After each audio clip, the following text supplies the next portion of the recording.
Welcome everyone to this Zoom session on Monday, September 14th, 2020 at 8 p.m. British Standard Time. In today's lecture, topic is understanding the connection with the divine. And he will particularly talk about the brain-heart coherence. There are many ways to worship the divine, and each way has its own form of devotion. In this lecture tonight, Dr. HASSAM will be explaining what the various forms of devotion are and their benefits, and how the body, mind, and spirit are positively impacted by this spiritual force of devotion. We will now start with a Gnan recitation by Yasmin Daya. Bismillah. खट गड़ी तो पाछली जागो, खट गड़ी तो पाछली जागो, जे तो मुनिवर भाई सर्ग भवन थी भूरावी, सर्ग भवन थी भूरावी, नूर न प्यारा लाई, तेरा सोना बलेरा नाही, जिक्र जागो बंदगी मांगो, जिक्र जागो बंदगी मांगो, जिक्र करो इलाही, खरीद सोंदी गत न मेरा,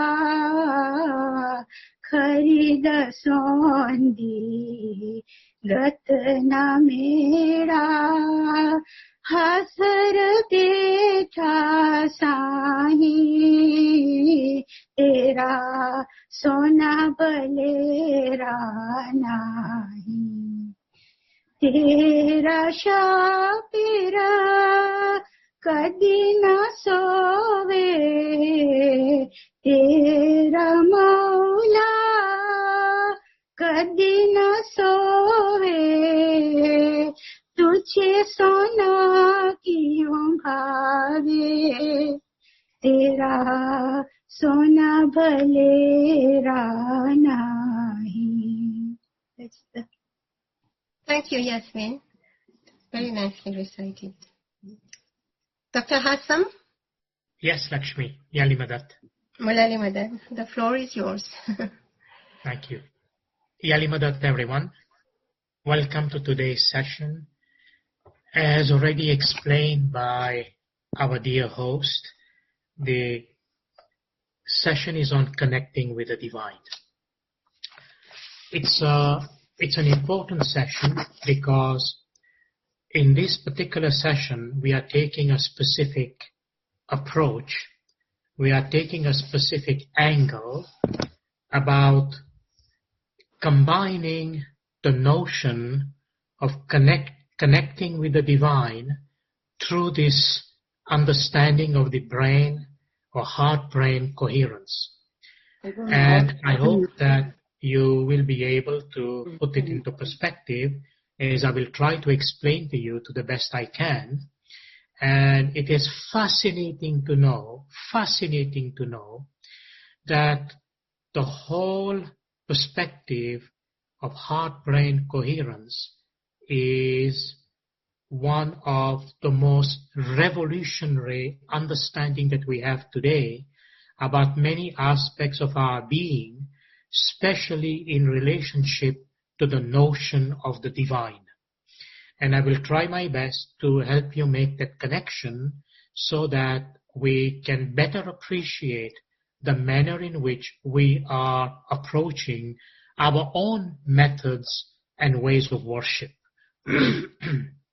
Now, first of all, my gratitude to Yasmin Bai for a beautiful part of Gnan, because this Gnan is directly to the point of the notion of worship. Gnan itself is a form of worship. And this Gnan speaks about the whole idea of the believer to remain in a state of wakefulness so that there is this constant communion and association with Mawla. This particular Gnan, of course, if you understand its deeper meaning, it is associated with our early morning practices and prayers. So it is so profound and also contains a very powerful emotional dimension that our holy peers in this particular Gnan is basically saying to the believer, how can you love being asleep and love just sleeping when your Lord is awake and is never asleep and is always there for you? And particularly at a time when the believer is supposed to be in a state of wakefulness to be able to enjoy and benefit that part of his worship that is so amazingly beautiful and something in which that is irreplaceable with any of the material elements or material benefits or wealth that the believer could imagine. So, as I always say and like to emphasize, that we have no words to be grateful to our beloved Imam for having allowed us to enjoy this high spiritual, metaphysical wisdom, this knowledge of the Hakikat and Marifat that is given in our holy Ginans, in our Qasidas, in the Mankabats, in our Masnavis. Ismaili forms of devotion and worship is so universal that it is absolutely amazing when we understand its deeper meaning, as I shall share with you in a moment. But at this stage, we express our gratitude, our shukrana to our holy peers, to the Imam of the time, for guiding us, for helping us to be on the path of Sirat al-Mustaqim, for blessing us with this high hakikati, marifati, spiritual wisdom that we draw from the Ginans. And remember, and never forget that our holy peers who composed this Ginan by the Nur of the Imam. Ginan contains Nur. That is very important point today in this lecture, as I will seek to establish this connection. And because of the intensity and the depth of love and devotion that Ginans exhibit towards our holy Imam and towards our holy faith, and the human beings receiving this wisdom and teaching as to how to worship, how to present oneself in front of the Imam, and what kind of worship is it that in our tariqah we are looking at. So, not a single day must go by whereby we have not expressed our gratitude.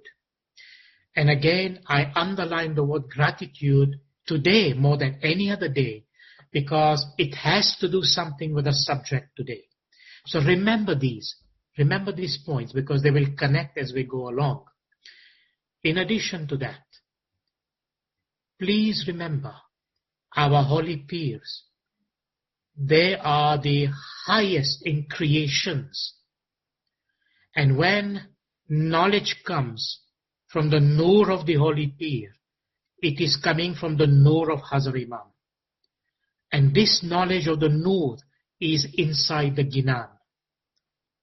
And our beloved Imam has told us, as I have mentioned many times in the past, this is a unique tradition. It has to be maintained for generations yet to be born. And our beloved Imam has said to us, carry the meaning of these Ginans in your hearts. So Mubaraki and congratulations to all those every day in every way, young and old, who are promoting the understanding of the Holy Ginans and the meanings of the Ginans. Because that is in keeping and in alignment with the wish and the desire of our beloved Imam. And that is in itself an important component of today's lecture also.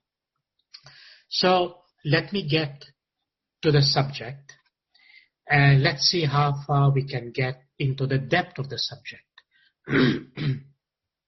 So the first thing I'd like to put before you, that the whole notion of worship that I'm describing today is one which our holy peers have described to us. And in particular, the reference I'm giving to you today are the reference that is coming from our holy peer Shahabuddin Shah sallallahu alaihi wasallam in his amazing book called Risalat Dar Hakikati Din, or the true meaning of religion. And I will be taking the explanation from that particular text. But as we get into it, let me just lay the ground of the notion of worship. So we will understand, inshallah, with Mawla's mercy and grace, we'll understand better the meaning of what is being explained to us by our holy peers.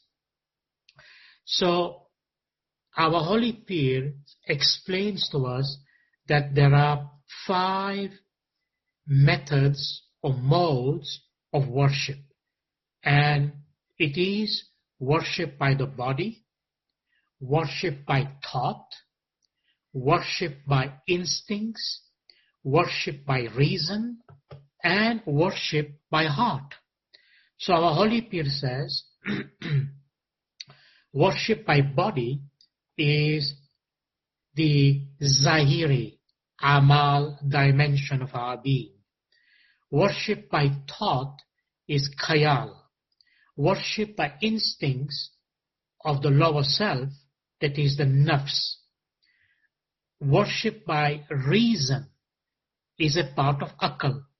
And worship by heart is Dil. Now, before we get into the subject of worship itself, or if you like, as termed in the title, understanding our connection with the divine, what is the meaning of this word worship?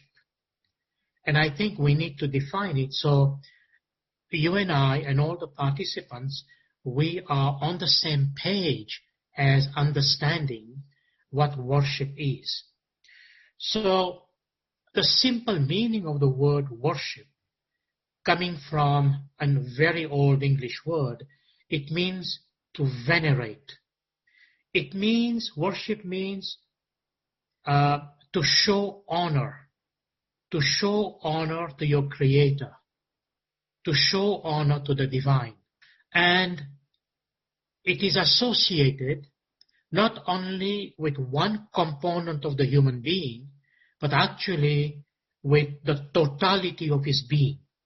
So let me further explain.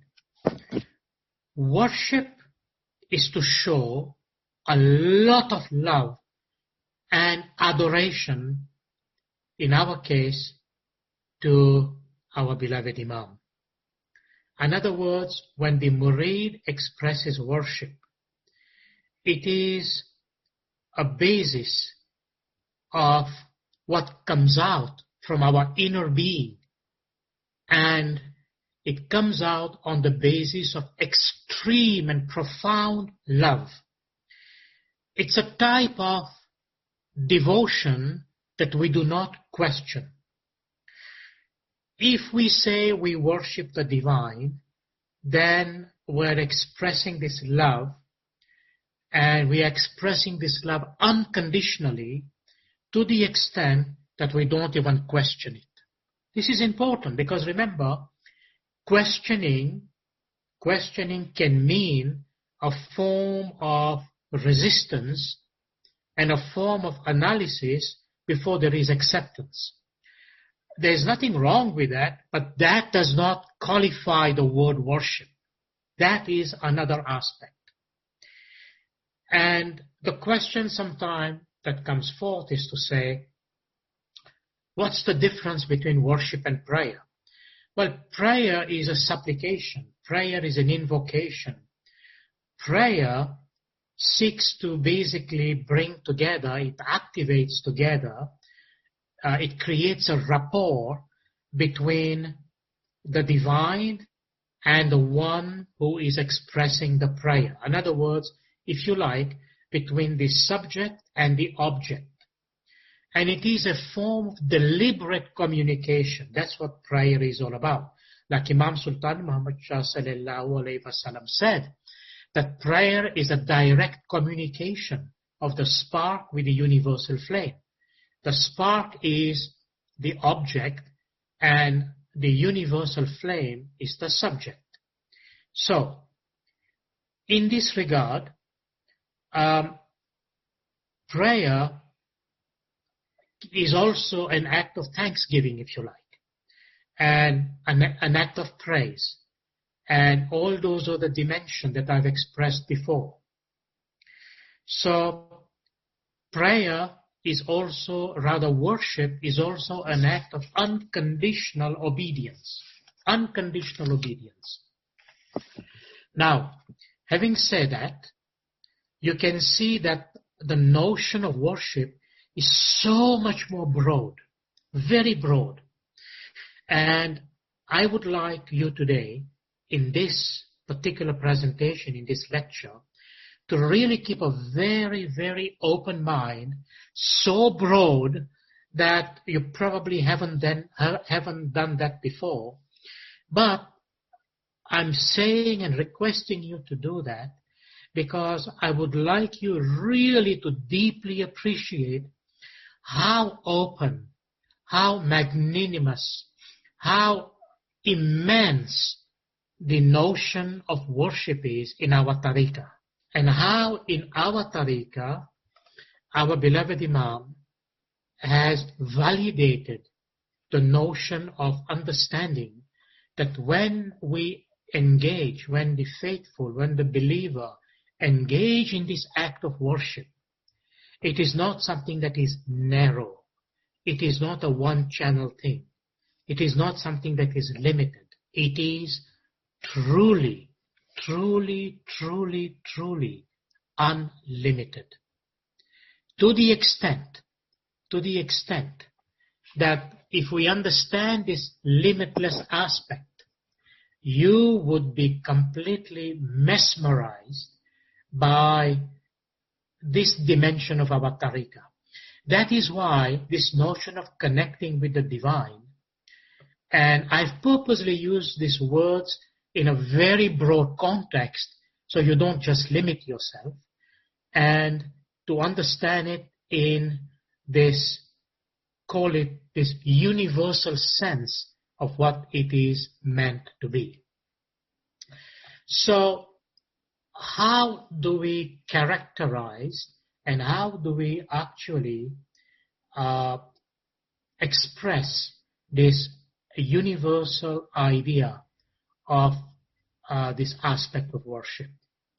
Well, as I get into this understanding, I want to take your mind back to some of the fundamental concepts that I have mentioned before. And one of them is, remember, Allah says in the Quran that Allah is the Nur of the heavens and the earth. Allahu Nuru samawati wal earth. Heavens and earth. Allah is the light of the heavens and the earth. Meaning, this Noor, that is Maula Bapa's Noor, this Noor is all-pervading. All-pervading. Nothing is outside that Noor. Remember what Imam Sultan Muhammad Shah alayhi salam said to us in a memoir? We move, and we have our being in that Noor. So nothing is outside it. And this is the first notion to expand our mind, that the whole of material and spiritual creation exists within this Noor. And the whole spiritual and material cosmos is supported, sustained, maintained every single moment, every single micro nanosecond by the Noor. If the Noor wasn't there, everything is non-existent. Now, if you can enlarge your understanding to this degree, you will then be able to better appreciate what I'm about to say to you. What I've just said to you about the Noor, it is in reference to the fact that the mercy and power of this Noor pervades the whole creation, the whole universe. What does that mean? In the Quranic language, it means every single spot. Please remember this. Every single spot you can ever imagine on earth, whether it is a forest, a wood, a desert, or whether it is any oceans, whether it is the sky, whether it is the stars up there, whether it is another galaxy, it doesn't matter. Every single spot is devoted, is consecrated to the Holy Noor, to His holy name. And worship that is offered at any place where the worshipper happens to be, at the appointed hour, is an act of worship. I hope you're understanding the logic I'm trying to present before you. So, you can be in the moon, or you can be in the furthest galaxy of this universe. The Noor is present. And when there is a worshipper offering his orisons, offering his worship, there is a connection with the divine. So, the message we find in our tariqah, and of course that is the message that we find in the Holy Quran himself, that a remembrance, zikr, khayal, a remembrance, even a humble prayer whispered in the recesses of the heart. Let me repeat that. A humble prayer that is expressed in the recesses of the heart. Let me make the connection for you here. Do you remember Maula Bapa said to us, you can practice your faith even for 1,000,000th of a second, for 100th of a second. So this is what I mean by this message, that a humble prayer that emanates, that comes from the recesses of the heart, is a prayer. And this humble prayer that takes place in the heart, even for 1,000,000th of a second, even for 100th of a second, even though it is just one single thought, this prayer is enough to bring down the grace of Mawla, the grace of the Lord, to cleanse it from impurity and to strengthen our being for the battle of life. Are you with me? One single thought, one single act of worship that is of the minutest fraction, like the blink of an eye or less, it's enough to bring down the grace, the mercy of Mawla into our heart, into our mind, into our intellect, into our whole being, to cleanse us and purify us and strengthen us so that we can be ready for the battle of life. And when the believer stands before the divine, when the believer stands before his Creator, his first prayer is for divine guidance. His first prayer is always for divine guidance. You might say, but why do you say that? And how do you say that? Look at our dua. Okay? How does the dua begin? Suratul Fatiha. Suratul Fatiha. Guide me to the straight path, the path of those upon whom thou hast bestowed your favors, not of those who've gone astray or those who've been cursed. Right? So, I'm just taking that part to make that connection. By the same token, look at the Holy Quran. How does it begin?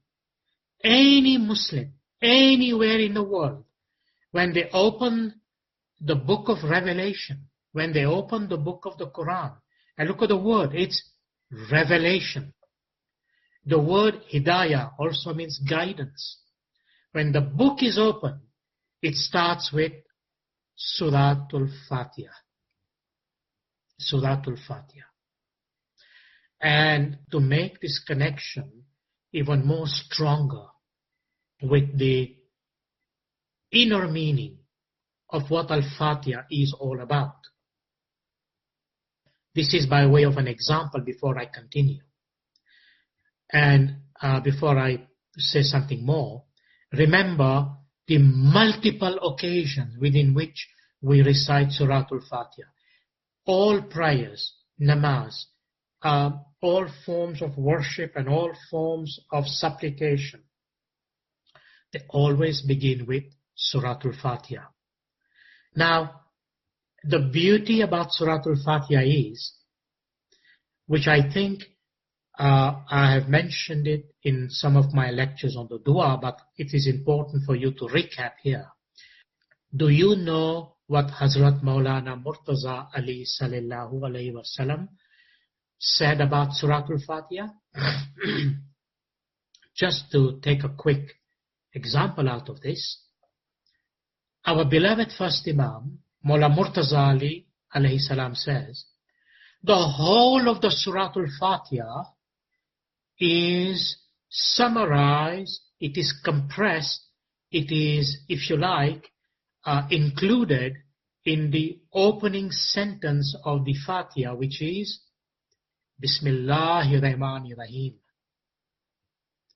And then our beloved Imam says, the whole of the Bismillahir Rahmanir Rahim is summarized in the first word, Bismillah. Bismillah, meaning in the name of Allah, in the name of God. And then our beloved Imam explains to us, remember, this is the inner meaning. This is the spiritual meaning. The whole of the Bismillah is summarized, is included in the first letter of the word Bismillah. What is the first letter? In English you will say the letter is B because it is Bismillah. But in Arabic it is the same, it is Be. And you know how the letter Be is written? It's a curve, like a moon, half a moon, if you like. Just like when you have a face, So it is a curve with a dot underneath that is known as a diacritical point. Mullah Murtazali says, I am that bay of the Bismillah, or the B of the Bismillah, and I am that dot under the curve, under the bay, that nukta. What is the point mean? What is that dot mean? The dot is, Mullah Murtazali says, it is the source, origin, and return of the whole creation, and it is just like a point that defines any geometric shape. If you start a shape with that point, you will normally come back to that point when you complete the geometric shape. And that is important to understand because in many instances in Islamic cosmological definitions and expression, the universe and creation is often expressed in the form of a geometry. And this geometry has a very powerful expression related to this nukta, to this point. And Mullah Murtazali says, I am that dot, I am that point. Now, why am I telling you this? Because I want you to make the connection that even when you say Bismillah, you have just begun, but the bay of the Bismillah, you are just about saying Bismillah, Al-Rahman, Al-Rahim. But bay, even the whole beginning of any expression of worship, it begins with the name of Mullah Murtaza Ali sallallahu alayhi wasallam. It begins with the name Ya Ali. So Mullah Murtazali say, I am that bay of the Bismillah. There is the whole Bismillahir-Rahmanir-Rahim, and then there is the whole Suratul Fatiha that comes out of that. Isn't this amazing? So you can imagine when you think about even the very thought that you say, I want to remember my Creator. I want to remember the Divine. And you say, Bismillahir-Rahmanir-Rahim. In whose name have you begun? Bismillah. In the name of Allah. But you can see the expression of the Noor begins with Mullah Murtaza Ali's identity. Meaning that Noor of Allah is the Noor of Ali. If you have understood just this much, it will, inshallah, with Mullah Bapa's blessing, make the subject a lot more interesting and a lot more harmonizing in the way we express our love and devotion and the way we express our worship in our tariqah. And remember, please remember, when I'm speaking about the word worship as I have described, and I have given just this example about the bay of the Bismillah and the Bismillahir-Rahmanir-Rahim and the notion of Sirat al-Mustaqim to be guided on the right path. Remember, we are always making reference to the Noor, to Allah's Noor, which is Mullah Bapa's Noor. And you know, needless to remind you, what Mullah Bapa has said to us, to his murid, that it is his Noor that is guiding us to the spiritual and the material, so that we may achieve satisfaction, spiritually and materially. And remember, that is also expressed in different words in the Ismaili constitution, when our beloved Imam says that the Imam is concerned with the temporal and spiritual guidance to the murid, And it is the Imam's talim that lights the path of enlightenment for the murid. So I hope that you can use your inner wisdom to make these connections within yourself, so you have a better appreciation what it means by this whole notion of worship in our tariqah. As I've said, our holy peers have explained to us these 5 modes of worship. So let's look at what are these modes of worship. So as I present before you these modes of worship given by Holy Peer Shahabuddin Shah sallallahu alaihi wasallam, the other element I think I should mention here, that given the background that I've given to you, that the Nur pervades the whole creation. Allah's Nur is the whole creation. And another way to look at it from the standpoint of our physical, logical expressions of the mind, if I can put it this way, this is a spiritual force that can be characterized as a spiritual energy. It is energy. Energy that is in the whole of this spiritual and material cosmos. And that's very important to understand and to keep in mind, particularly today, because when I am saying that understanding the connection with the divine, then it is a connection with this spiritual force, this spiritual energy. And we need to understand what is connecting within us with this energy, with this spiritual force that is all pervading, And it is this energy, this spiritual force that we call Nur, that is Al-Rahman, Al-Rahim, the all-merciful, the all-compassionate. Bear this in mind, because in today's lecture, this will become very significant. So, the first form of worship, our Holy Peer says, is worship with one's body. And worshipping with one's body, our Holy Peer says, it's the discharge of one's ordinary Zahiri duties, amal. So ask yourself, what are my Zahiri or bodily duties? What are they? If you understand what they are, and you are discharging your physical duties, your physical responsibilities, your physical amal, then that is considered worship with one's body. Now, you have to look at the positive side of it, because that's what worship is all about.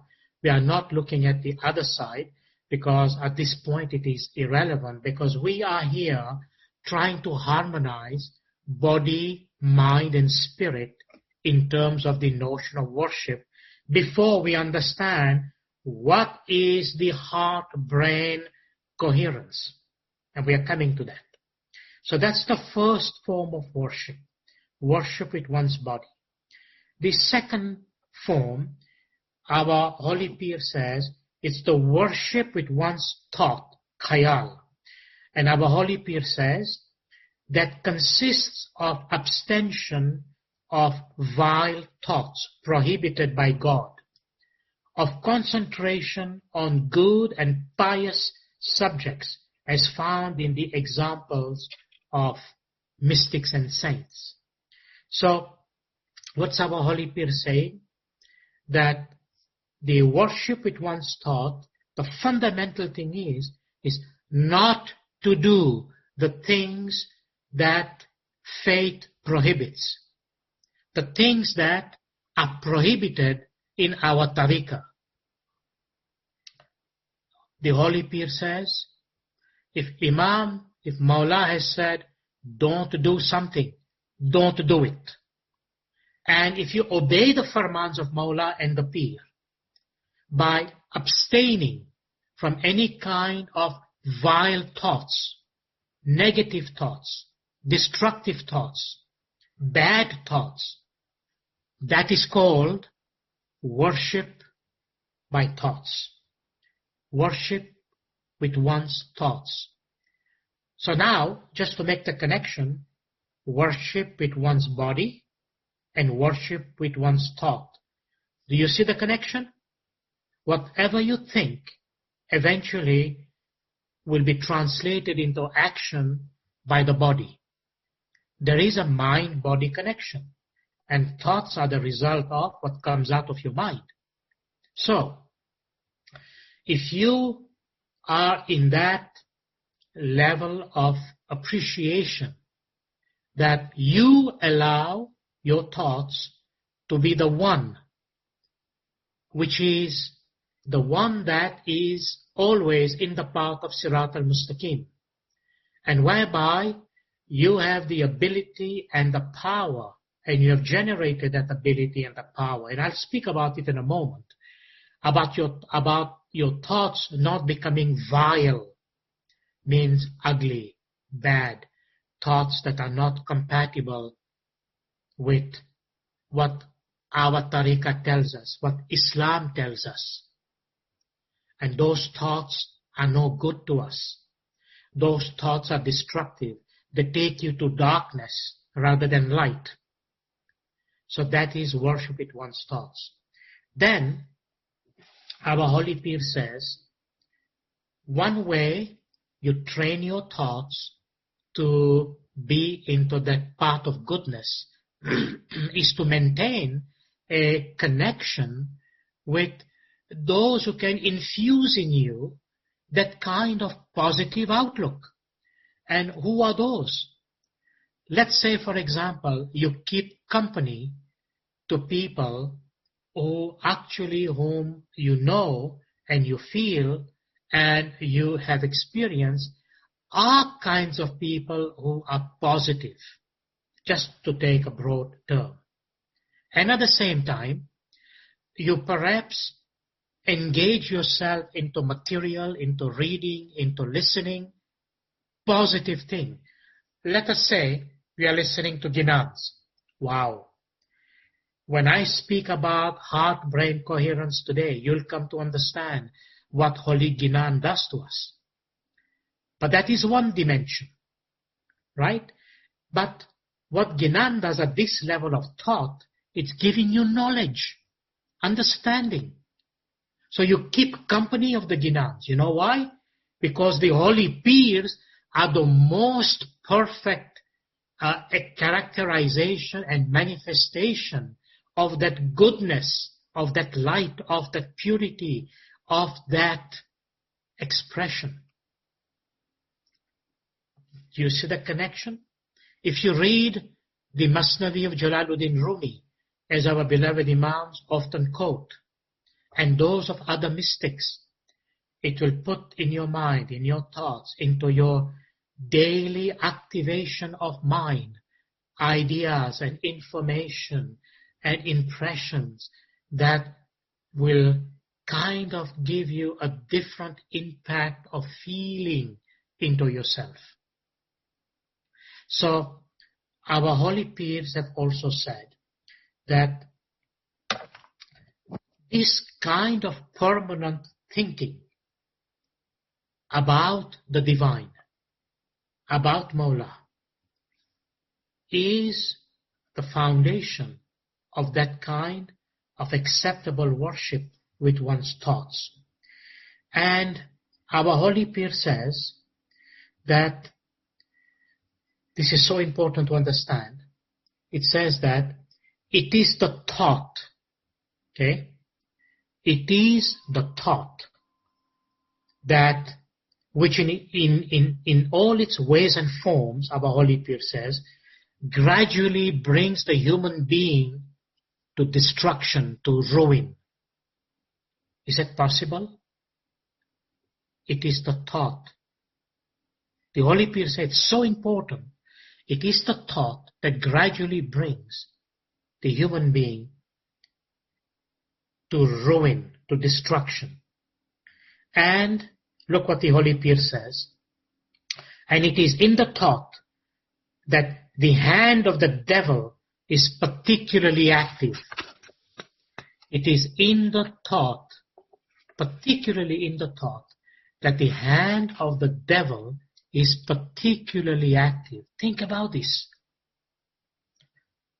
When you have a thought, if you are careless, if you are not careful, if you don't watch out, what's going to happen? You lose your thought. You just lost into some uncontrolled way about your thoughts. The hand of the devil is very active at that moment. He says, oh, get in and create misguidance. And when you follow that negative thought, it can be very destructive. So, very important to realize that how do you engage your thought and in whose company your thoughts exist.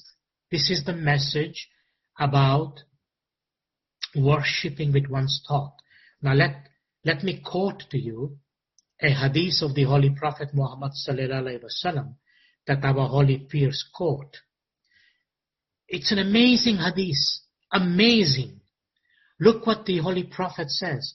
The Holy Prophet says, on the day of resurrection, meaning on the day of judgment, meaning on the day of Qiyamah, God will make everyone rise among the things to which he was attached, even if these were simply stones. Let me reread it for you. This hadith is so important.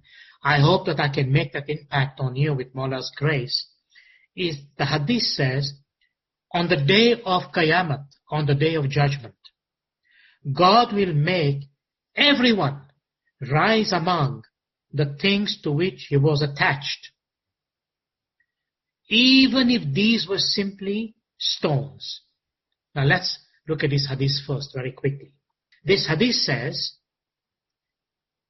here's the day of judgment. Here's the day of Qiyamah.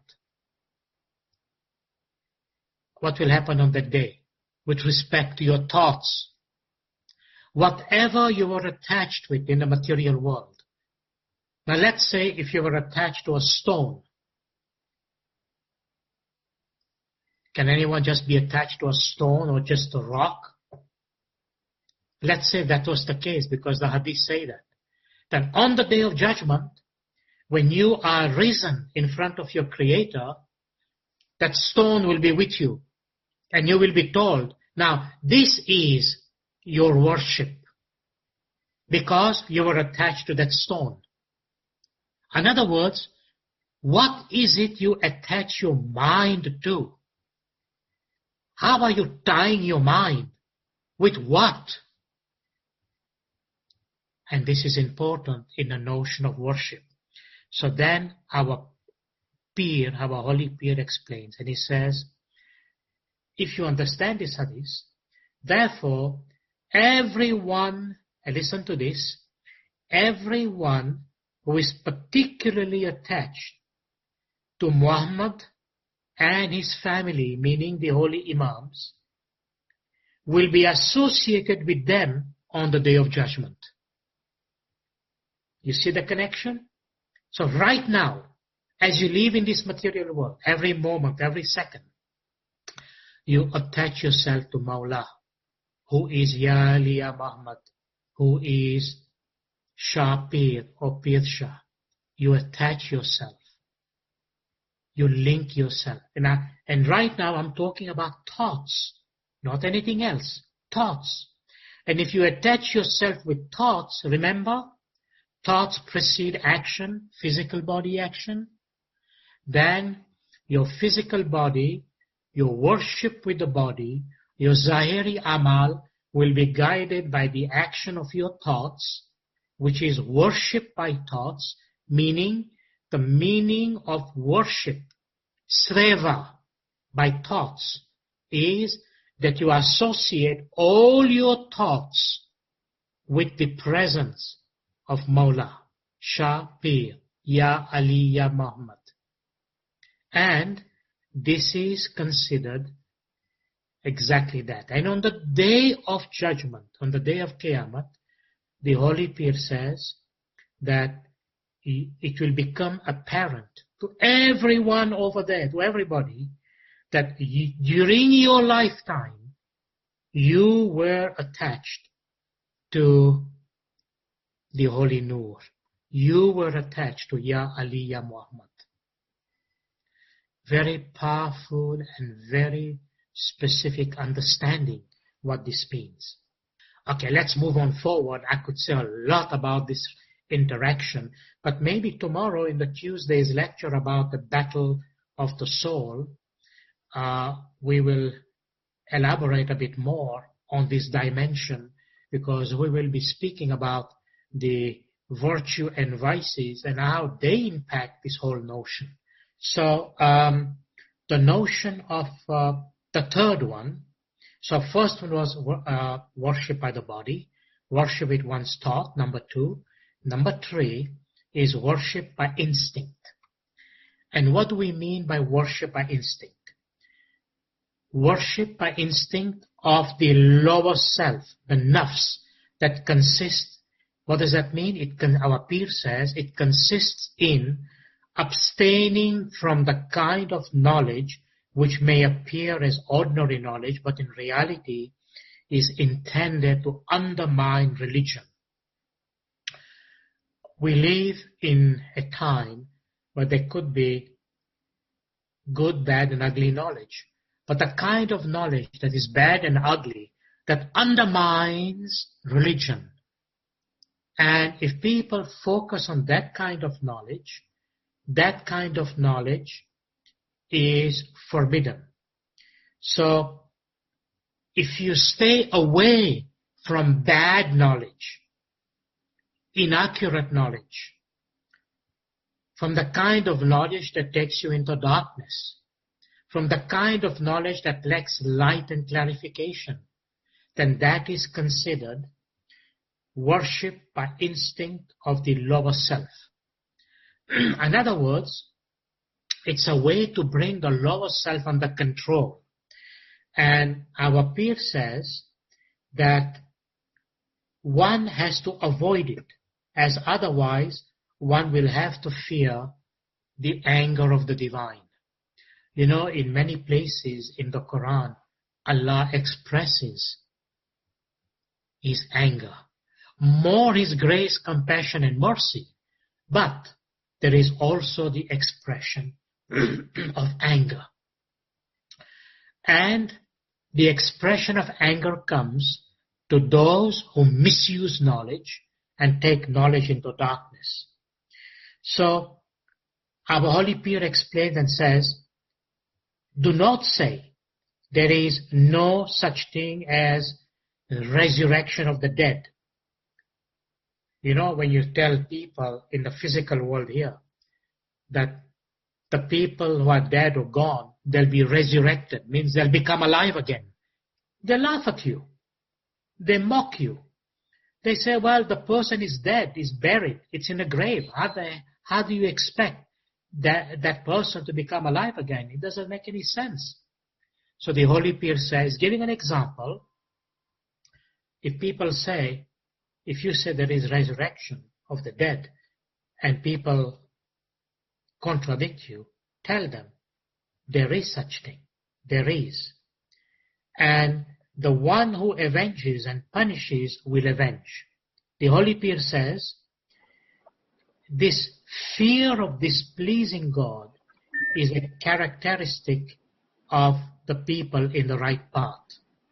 So if you have fear in your heart that I don't want to displease God, I don't want to displease the divine, then that is a positive sign about your devotion and your worship to Him. So our Holy Pir says, You must abstain from acquiring learning that is incompatible with true piety. One must not adorn oneself with the sciences of enemies, thus estranging the friends of God from himself. And it further says, our Holy Pir further says, one who doubts is a liar. One who doubts is a liar. He is one from amongst us, but disguises in the form of enemies, in every respect clinging to others rather than ourselves. What is our Pir saying? Our Holy Pir is saying that if you have the element of doubt, means you are questioning the divine and your creator, then you are into that wrong path of knowledge. And those who brings doubt in knowledge, those who brings doubt in the true knowledge, they are indeed called liars. Why? Because they are misguided. So we've been asked to abstain from incompatible knowledge and incompatible with true piety. What does that mean? True piety is where Mola Bapa is. Wherever the Nur is, that is where there is true piety. Whatever Mola Bapa says is true piety. And the exercise of true piety is to be completely and totally accepting, devoted, and following Mola Bapa's guidance to us. Remember that. That is true piety, nothing outside of that. And that brings the pleasure of the divine upon us. So, let me give you an example from the other side, and we can go to number 4. Let us say that you are taking knowledge from the Ginans. Because remember, the word Ginan means knowledge. High spiritual, marifati, hakikati knowledge. That's what Ginan is. That's what Ginan does. That's what Ginan promotes. It promotes the higher spiritual wisdom, the higher spiritual knowledge. And when the Ginan tells you,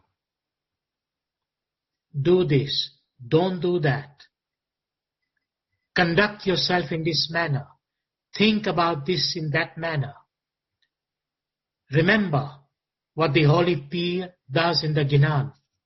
The Holy Pir gives the hakikati and the marifati and the recognition of who the Imam is.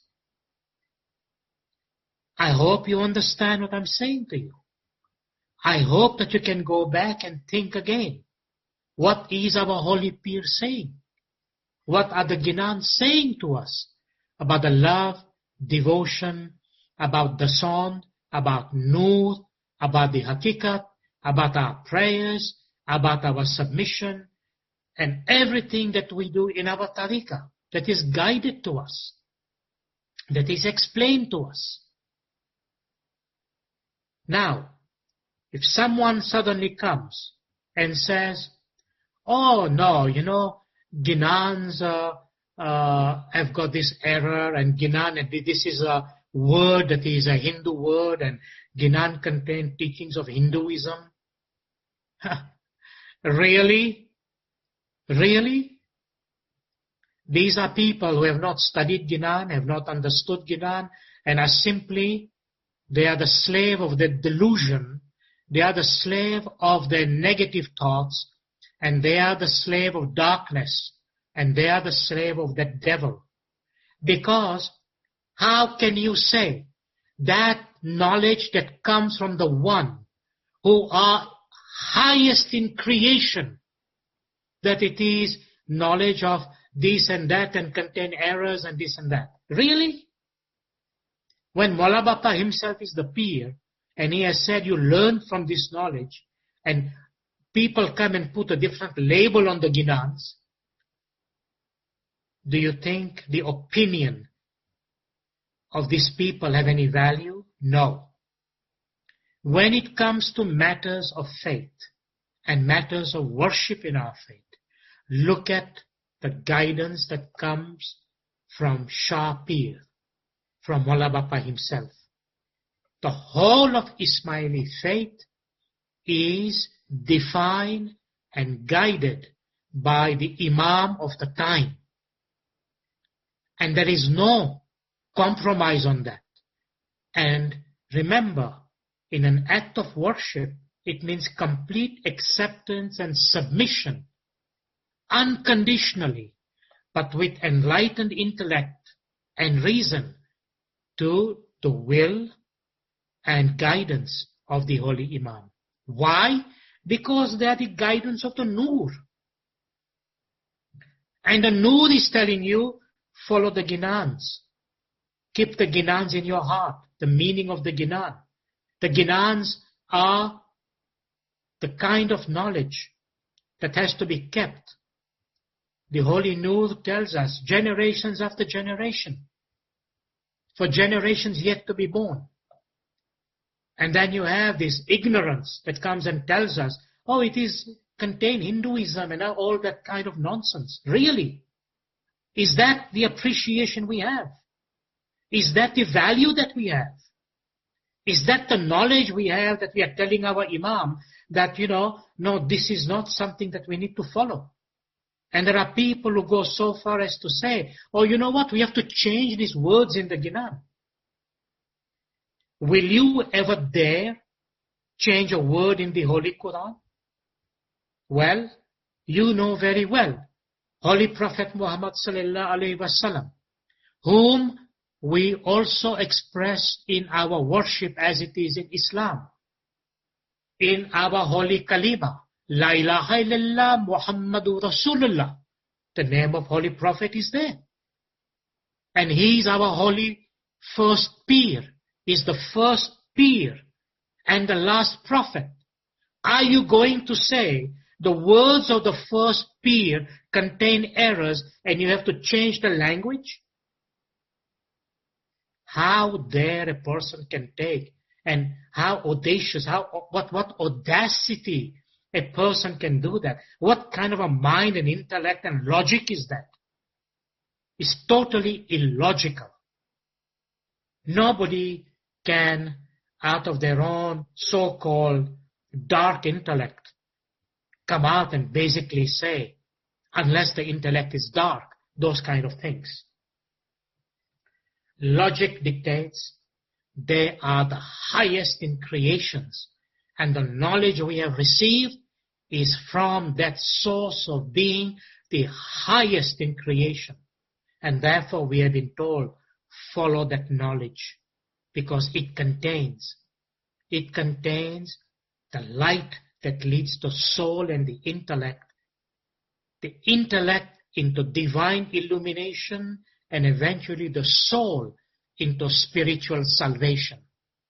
That is the power of the knowledge in the Holy Ginans. Now, it was necessary for me to say that so that we understand that what our Holy Pir says, that, when it comes to forbidden knowledge, is the opposite of finding that kind of knowledge. Number 4 is worship by reason, akal.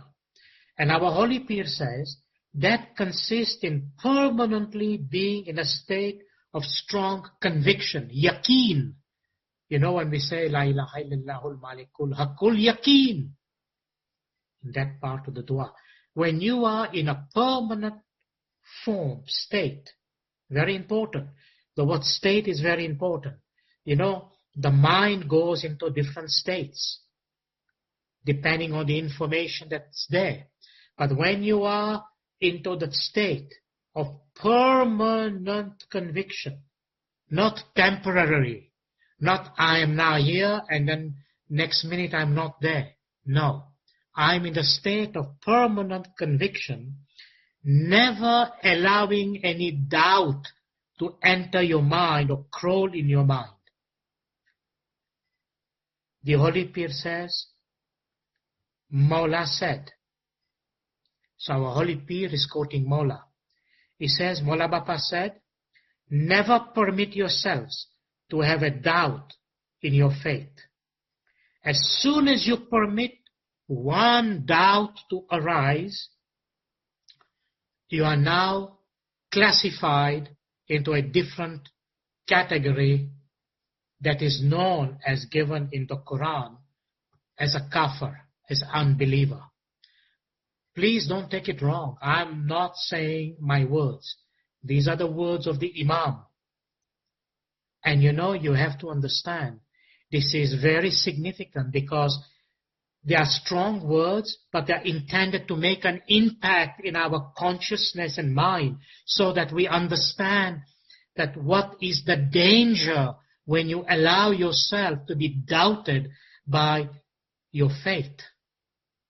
Faith cannot have any doubt because it is given and it is validated in our case by the word, the farman, the guidance of the Holy Imam. So there cannot be any doubt. And so our beloved Imam says, our peer is quoting that. He says, the Imam says, Mawla says, that never permit yourselves to have a doubt in religion, in your faith.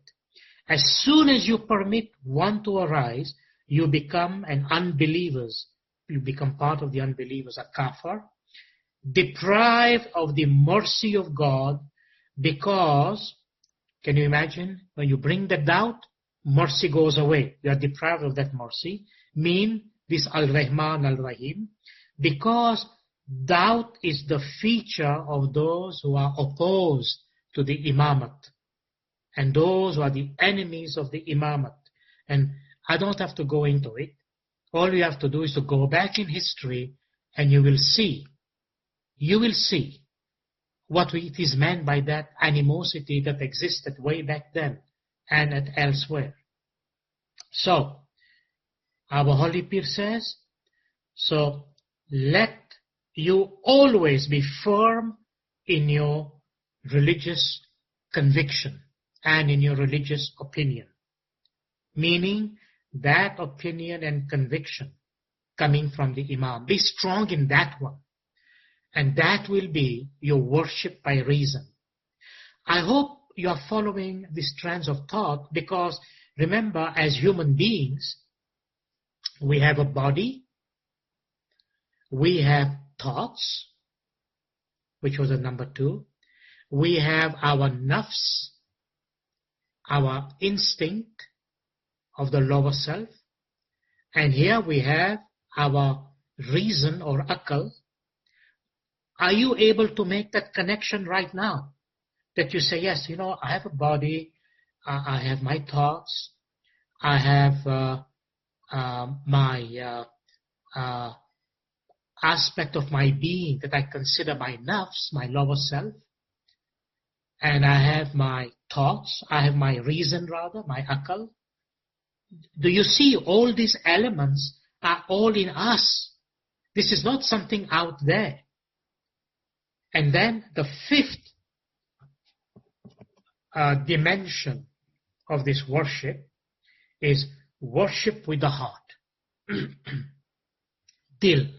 Worship with dil.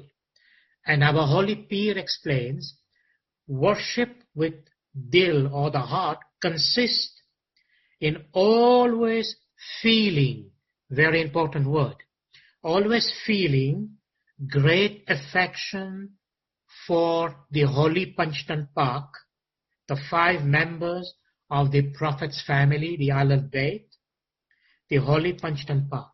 Never abandoning love for the Mawla and his descendants. Recognizing them in your hearts as the leading lights. They should be your only hakikat, your only truth. Let me rephrase that very simply. By taking you to the point of connection, go in the dua. Go in the dua. In the 6th part of our dua. Allahumma bihaqi.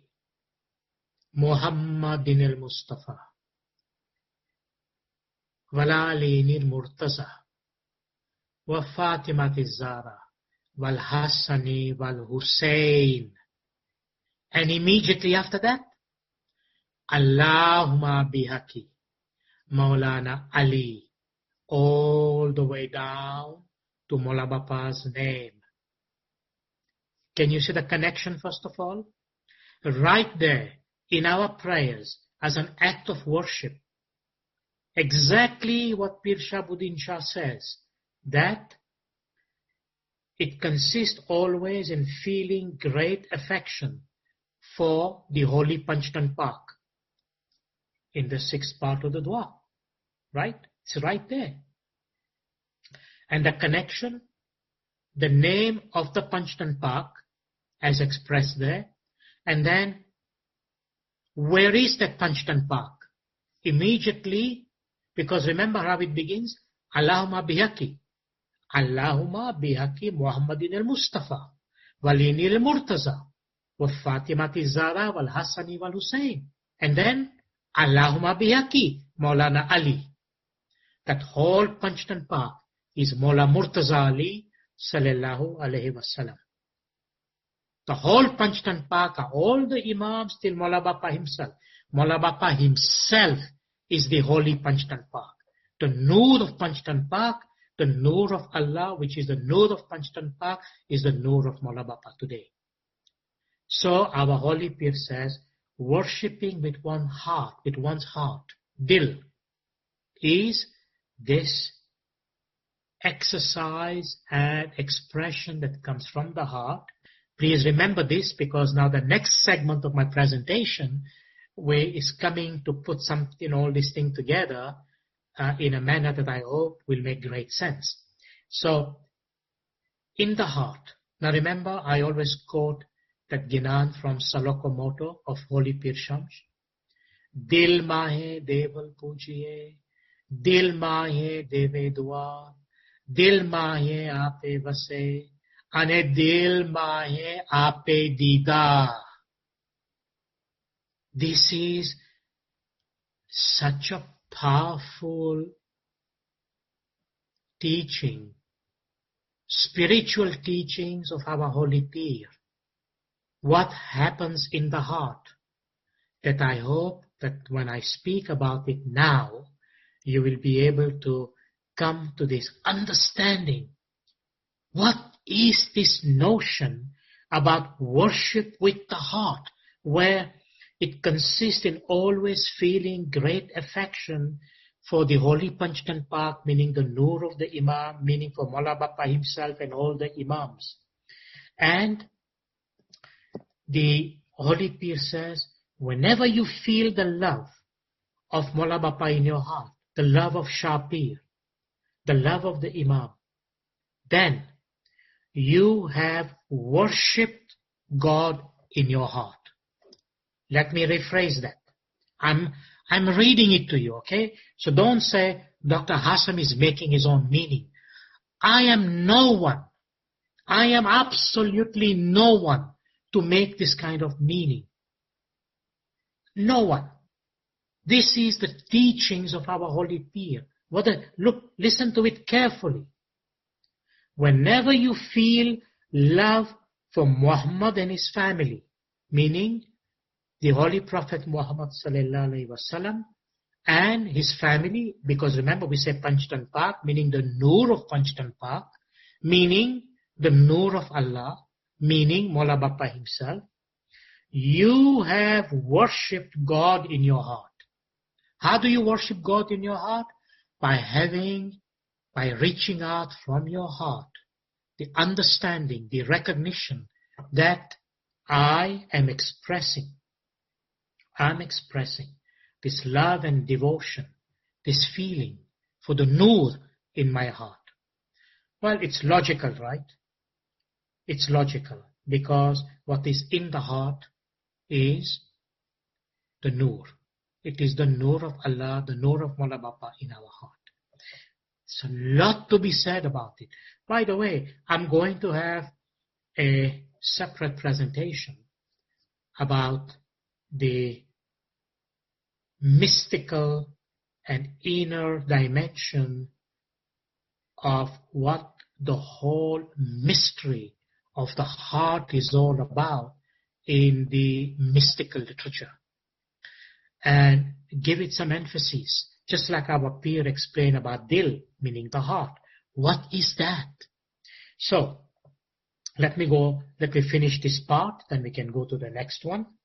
And that is, our holy peer says, God regards all those who do not act in this way as those who oppose him, meaning his enemies. And again, remember in the Quran, I urge you, find out in the Quran that Allah says what it says about his enemies. And then our holy peer explains, God never created anything bad. The people became bad by their own actions. God never created anything bad. The people became bad by their own actions. And then our holy peer goes further and says, did you not hear a hadith related from Imam Jafar Sadiq alayhi salam, that someone prayed to God in his presence, repeating. So the holy peer is giving this example and said, this person went in front of Imam Jafar Sadiq and he prayed. He prayed in this fashion. How did he pray? So in front of the Imam he prayed, God, let me enter paradise. Try to understand this. He's praying. He says, Oh Allah, oh God, let me enter paradise. And the holy Imam replied that you are not deprived. You are not deprived of paradise. Rather, the holy Imam tells him, you should pray, and I'm paraphrasing now, you should pray that, oh God, do not take me out of the paradise, meaning you are completely in paradise, even now as you express your presence. Then let me paraphrase the last part. The last part related to the heart comes back to the actual day when the individual will stand face to face with his Creator. And it says, the worship of the heart is going to be the one that will determine that in the day of judgment, what was your companionship? And those who kept a companionship, the love and affection for Ali and Muhammad, those are the ones who will achieve the path of salvation. So you may remember, I have said to you, I have brought it to your attention in the past that our beloved Imam Sultan Muhammad Shah sallallahu alaihi wasallam said to us that and again I'm paraphrasing, the Imam said, I will disclose to you the one secret, the one beauty that encompasses everything that is in the faith. Now remember what I said to you in the beginning? The notion of worship being so open, so free, so all-encompassing in every possible way you can imagine.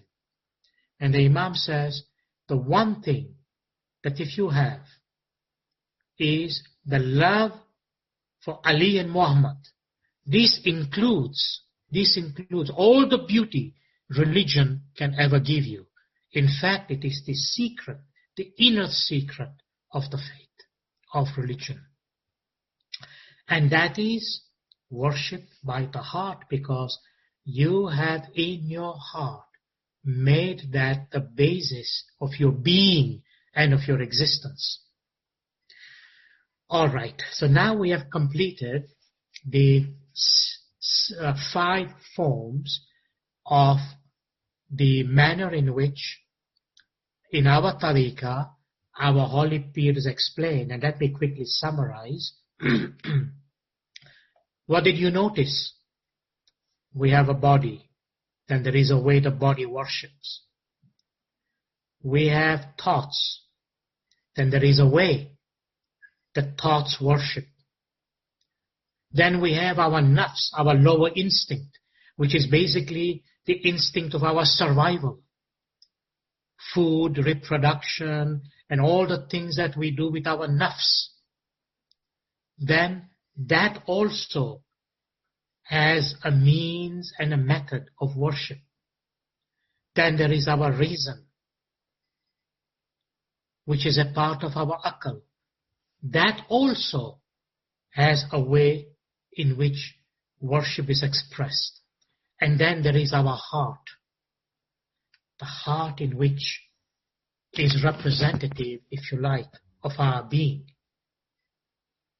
Very important.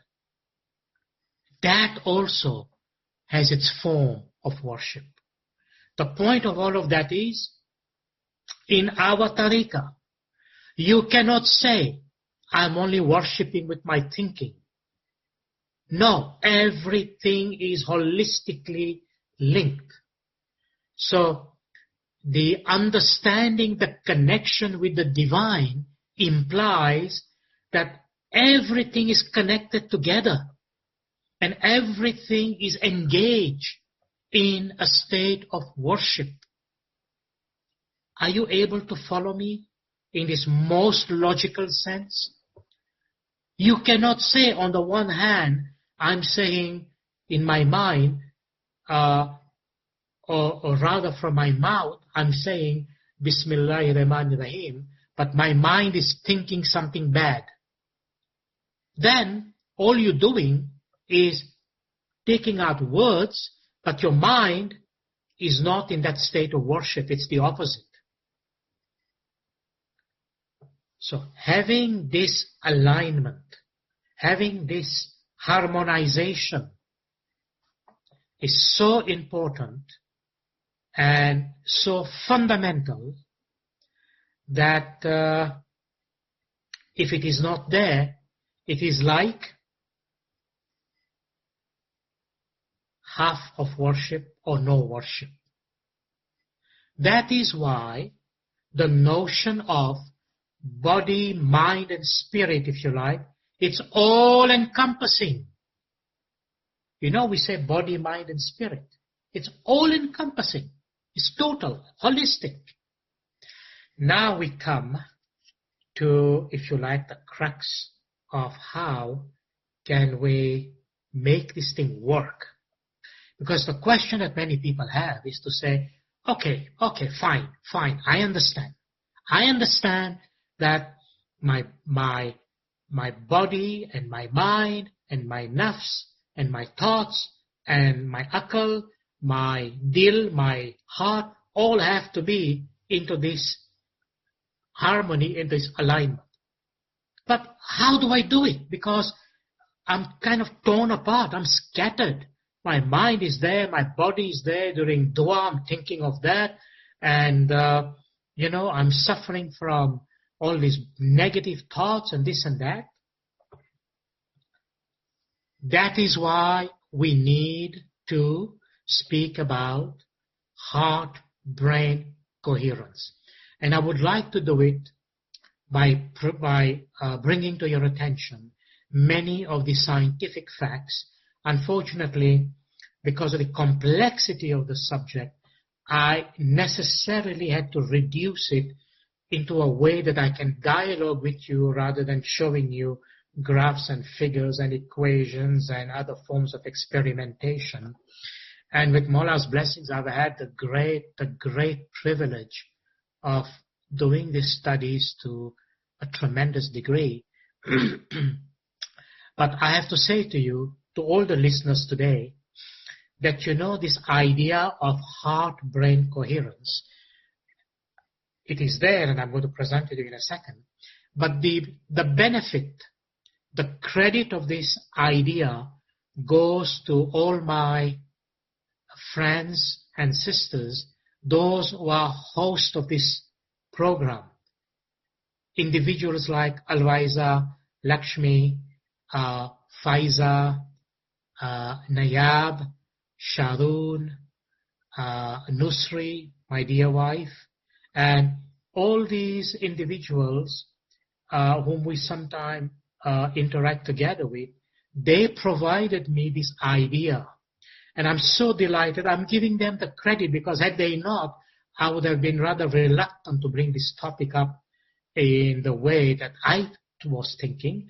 But they inspired me what we should be linking that with. And therefore, the subject today, in a way, is a dedication for their suggestion, their example, and their feedback to me. And Shairoz, I forgot Shairoz, forgive me, was also part of the group, that basically they gave me this idea about heart-brain coherence.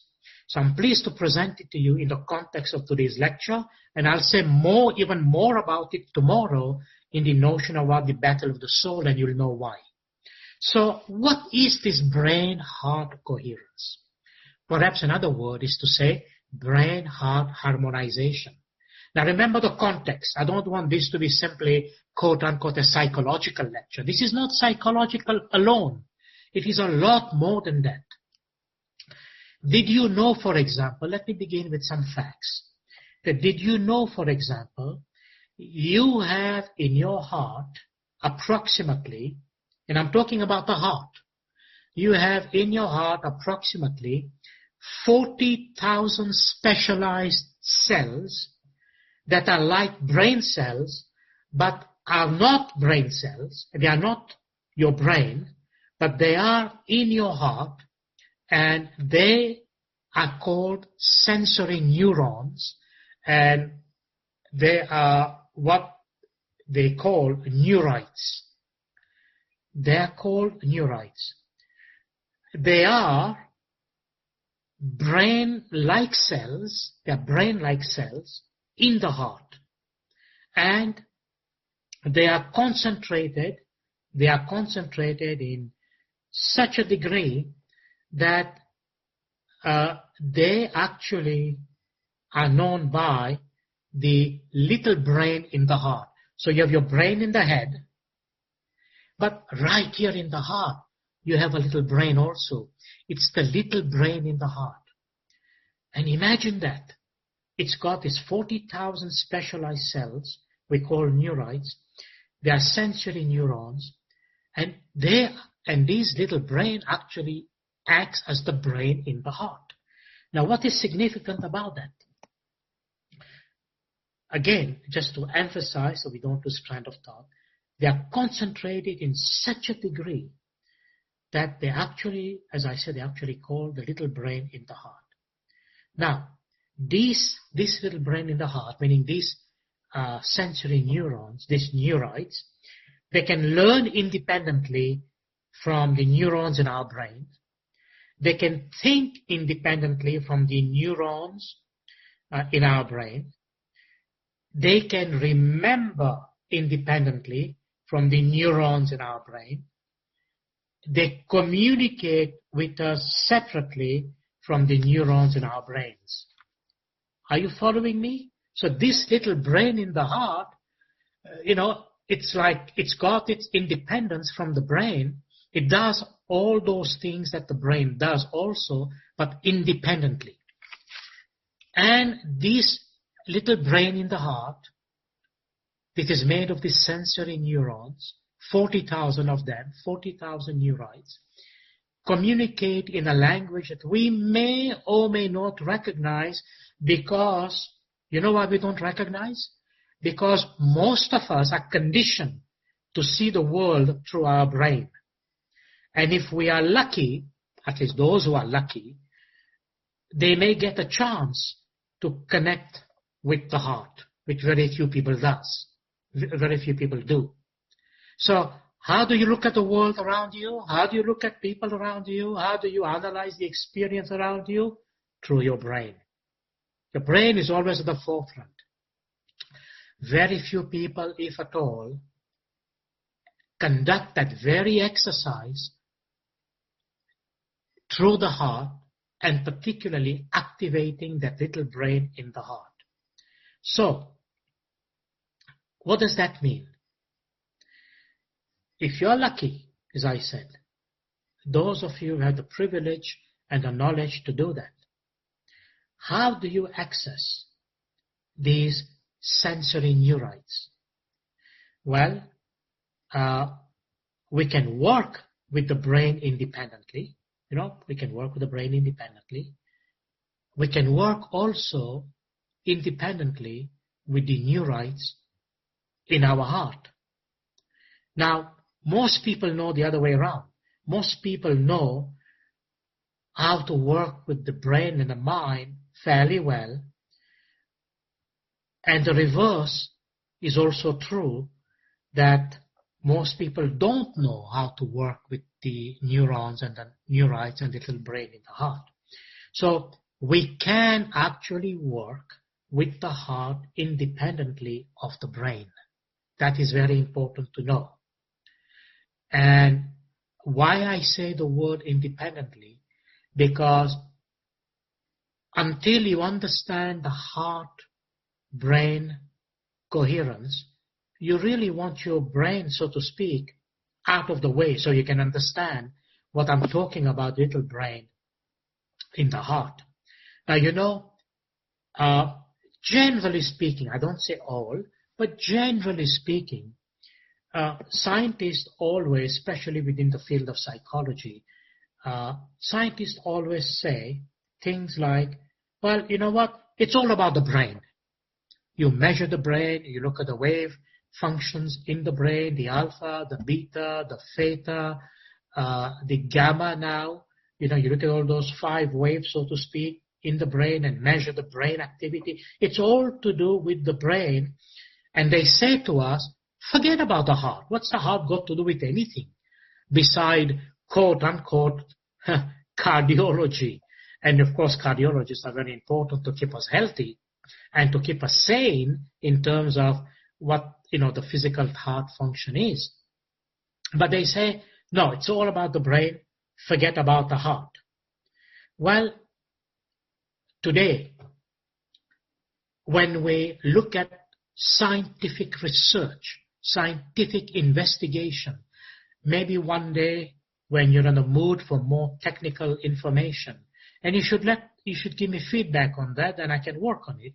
But today I'm giving you a very compressed, easy to understand, inshallah, I hope so, easy to understand idea about heart-brain coherence, so that you understand the current understanding of science and we can at least make something easy in practice. So when you look at the scientific evidence and the scientific research about how it is understood, meaning the heart-brain coherence, we find that both of these views of characterizing or knowing ourselves are incomplete, meaning that you can look at everything from the perspective of the brain, or you can look at everything from the perspective of the heart, or forget the heart and only think about the brain. And many people will say, well, just think about the heart and, the brain has its own place. No. Both of these views are polarized, and that's not what we want. So what is the idea behind the notion of heart-brain coherence or harmonization?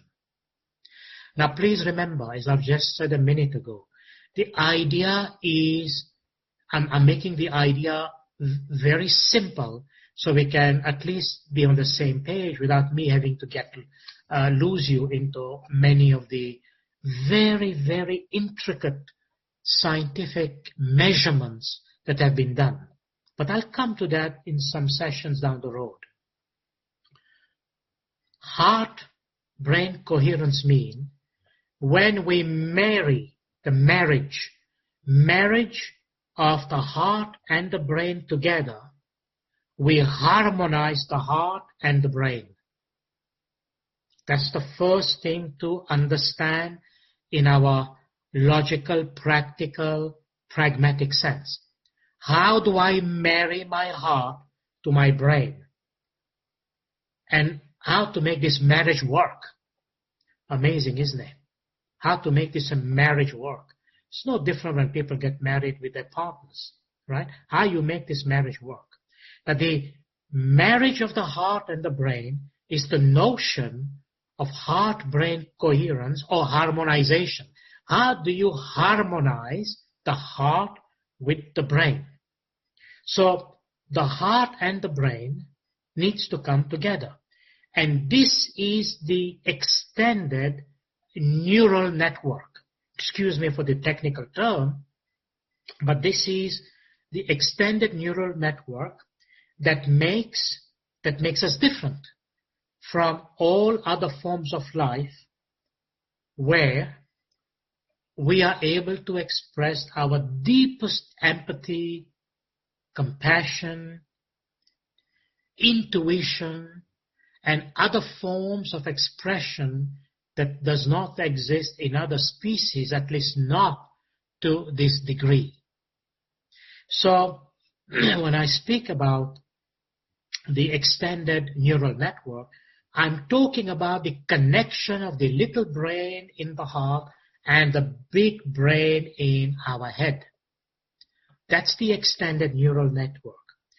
And when we understand, at least even right now, if you just understand that from your mind, then you are already on your way to create this coherence.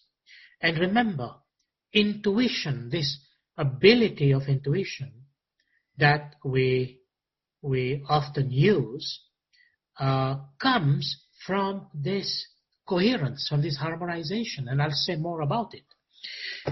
So the question arises, very fundamental question: why harmonize your heart and your brain? Why don't we leave these things alone? Your heart is there, your brain is there. Leave them alone. Why harmonize them? Why should they be harmonized? Well, in the act of harmonization, it means more if you know something about it. In other words, if you had more information about this secret, if you like, then you will jump at the ability and the possibility of creating that coherence and that harmonization. So, when we are able to harmonize the little brain in the heart and the big brain in the head, we have the heart-brain harmony.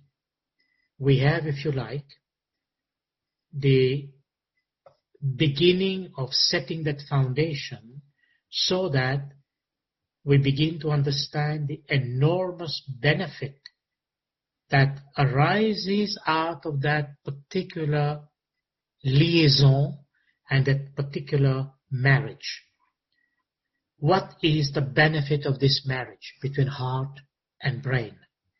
Now remember, as human beings, we always do something because the goal is, what's the benefit?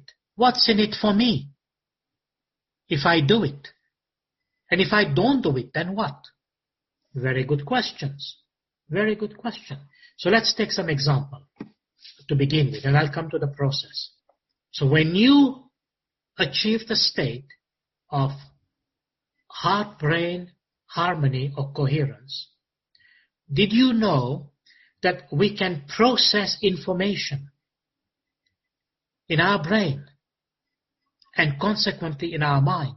We can process information much, much faster, really fast information, and we can also recall information a lot faster.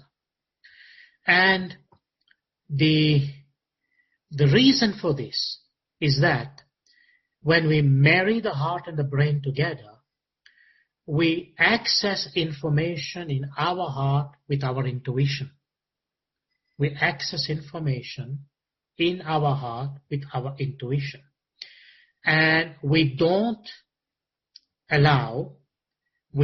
go through the logic and the fears and the self-esteem and all doubts that we have in our brain. Remember, the notion of the mind and the brain is intended just that, because it forces us to grow through the logic, through the fears, through having or not having the self-esteem, and a notion of doubt. Now remember doubt I spoke earlier on when it was the worship by reason? Connected to that. We'll come to it if there is time. The brain forces us to do that. So it introduces this barrier, if you like. And also it brings our ego within our brain and our mental functions. Now, our heart does not work that way. The brain does, maybe the mind does, and we know those impediments. So I'm not going into details with that. You already know. I've said many things about it in my last lecture Tuesday. We'll continue about it again tomorrow. But right now, we need to understand this marriage of heart and brain. So when we are harmonizing our heart and brain, what is happening? We are opening the door to our subconscious mind. Now, for now, I just like you to accept the fact, because I don't want to divert myself to go into the notion of the subconscious. But remember, normally in our waking state, we don't have access to the subconscious. All right? I've explained that before. In our waking state, we have access to our conscious mind. But is there a way to access your subconscious while awake? Yes. When you harmonize the heart with the brain, you then open the door. You open the access, you open the channel to the subconscious mind or to the subconscious. Now, let me come to the practical part, because I'm saying a lot of things that are theoretical, but now I want to come to explain how do you do this heart-brain coherence and harmonization. I know I'm being repetitive, but for the benefit of the audience that is there, and especially because this may be a new idea, is I repeat it so that you don't get lost. And again, I repeat it, I say I'm doing this in a very, very, very simplified manner, but real and practical and result-oriented and evidence-based. So if you were to ask the question and say that how can you understand and actually do and create heart-brain coherence or harmonization? And I would say to you, the scientific evidence shows there are 3 steps in doing that. Okay? So, step number one is to take account, where is your awareness? We are aware. What are you aware of? Your awareness. And step number 1 consists of moving or shifting your awareness from your thinking mind into your heart. Okay? I repeat, shift your awareness from your thinking mind to your heart. And how do you do that? Very simple. You do that by gently touching your heart center with your hand or your finger. Do you know sometime, I don't know whether you can see me completely. Let me see if I can do that. Many times when we greet people, we put our hand in front of our chest, or sometimes other people put their fingers, but we put our hand right in the middle of our sternum to basically indicate our heart, that something is related to the heart, whether it's greeting, whether it's gratitude, or anything. You agree? And sometime out of humility also, which is an amazingly important quality, we also put our hand in the heart. Have you seen Mola Bapa sometime? When he greets people and people greet him, he always puts his hand right in front of his heart. We have something to learn here. So now, the question is, how do I shift my awareness from my thinking mind into my heart?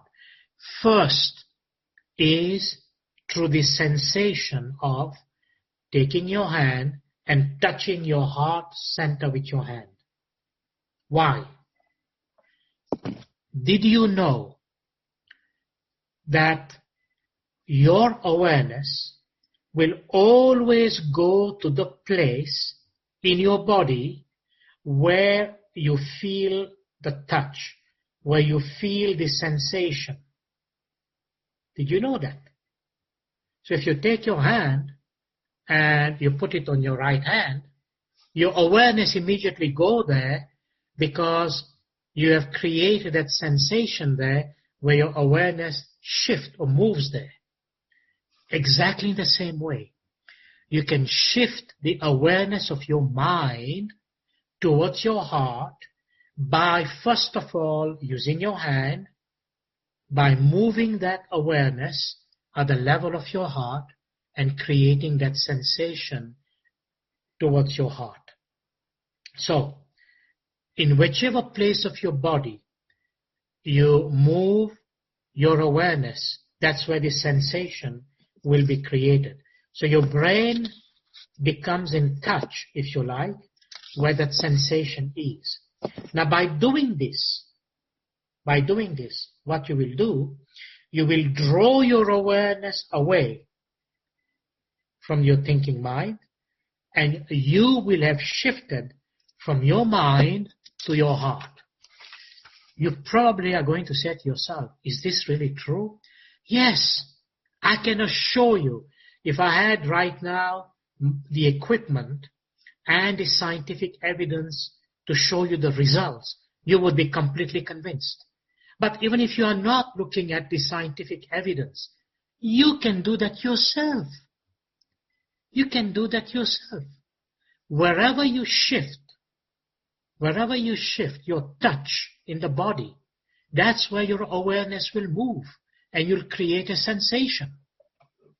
Now, I'm not suggesting you do that, but if you take a needle and let's say you take that needle and you kind of prick your finger, what happens? Immediately your awareness shifts right there where the needle pricked you. It's proof in itself. Thank God your hands are not needles. But again, by a practical way, what you do is, look, I'm not always great in matters of prescription because I don't always like to do that because prescriptions always limit things. But I hope you can understand that this is not a prescription, but in a broad sense, this is what it is. So, because if you ask, how do I do that? How do I shift my awareness? Because I want to achieve heart-brain coherence. Take your hand. Move your hand at the center of your chest, of your heart. The very act of touching the center of your heart, by touch, immediately your awareness is also shifted at the center of your heart. So that is step one. What is step two? Step two is be completely at ease. Relax. What do I mean by that? I don't just mean that when you are relaxed, what happens? What happens to the body when you are relaxed? Your breathing slows down, right? That's a natural thing. That's one way to know that you are relaxed. Because if your breathing is fast, it means there is a sense of anxiety. There may be a sense of stress. There may be something that's causing fast breathing. You are not relaxed. You are into an agitated state of some kind. It might not be necessarily negative agitation, but you may be in an agitated state. So we say, relax, take it easy. People say, chill out, back off, just relax. Slow down your breathing. And in doing that, put yourself into a state of understanding and mind that you have safety, comfort, and you have total protection. Now, I don't want that to be just words in your mind, what I just said. Safety, comfort, protection. Now, I'm speaking entirely in the context of our tariqah and our practice. This step number 2, about relax, be in a state of comfort, protection, state of ease, state of relaxation. Remember Mawla's name. Remember Mawla's name. Slow down your breathing. And in your heart, in your mind, in your thoughts, as you are putting yourself into this second step, imagine Mawla Bapa's protection, Mawla Bapa's love, Mawla Bapa's compassion, Mawla Bapa's presence in front of you in such a manner that you know nothing can ever happen to you. You are completely protected, completely shielded by anything negative.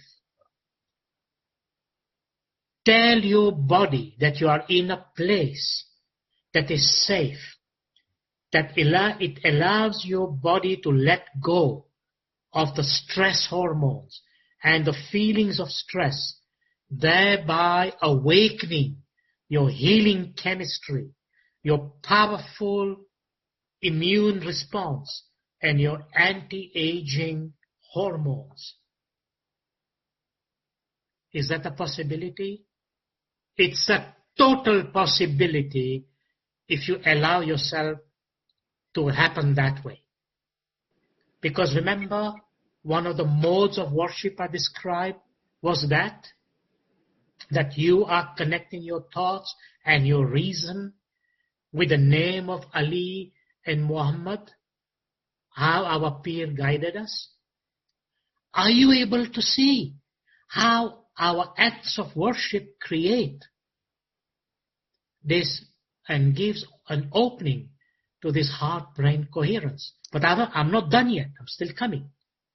So that was step number 2. What was step number 1?